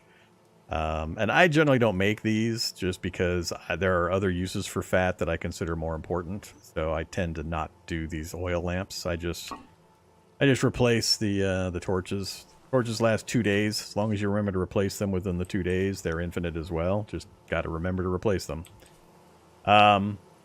After that, then it's the lanterns. And those are the big ones for long term. But those you need to get to at least... you need to be a ways into the game before you start worrying about lanterns. They're a little more complicated. But they're the one you're aiming for eventually. No, I have not come across a single piece of TerraFirma in this run yet. We had 96 in one of the earlier attempts. But we got killed by, I think, a bear before we got to even plant any of it. So far, no TerraFirma in this one.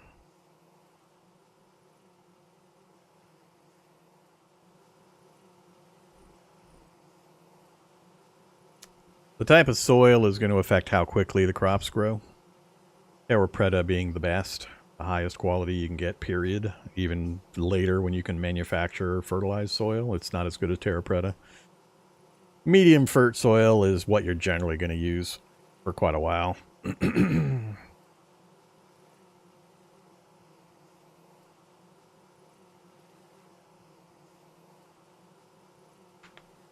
It's the best way to keep oriented and not get lost. Use the map. Don't play wilderness survival. So, in the normal game, you have a map that'll you will not get lost because you have a map that shows everything. You can make markers and all sorts of stuff. So you won't get lost if you're playing the 1.18 and not doing mode like wilderness survival like I am. I can't open a map. I'm not allowed to have a map in wilderness survival mode. This is the hard mode. You can also customize your world settings and turn it on or off if you'd like before you start.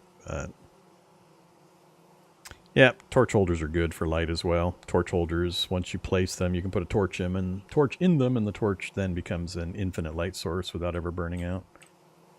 But, you know, you get those things in the scary cave places where all the bad guys are, so...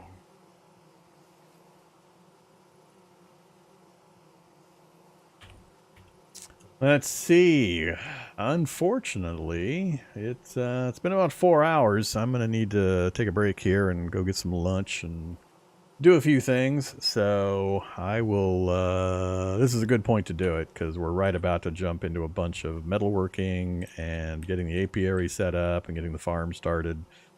Yeah, and we got a little bit of food for the next few days, so we're fooded up.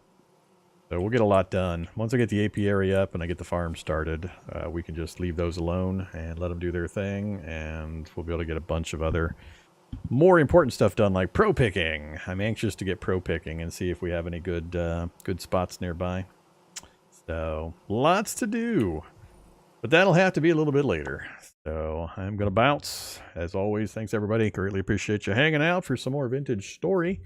As always, let me know in all the places if you enjoy the vintage story. I like it quite a bit, but what I play on the channel is largely dictated by your guys' interest. When I see interest dropping off, I switch games. So that's why you see series just kind of stop. It's because either I or you or both of us have just not got the interest level anymore. So always make sure to let me know in Discord, on the YouTube comments, Twitch chat, wherever, and we'll go from there. Have a great afternoon or evening or day or night or whatever, and I'll be back probably a little bit later. I just need a few hours to get some things done, so hope to see you then. Peace.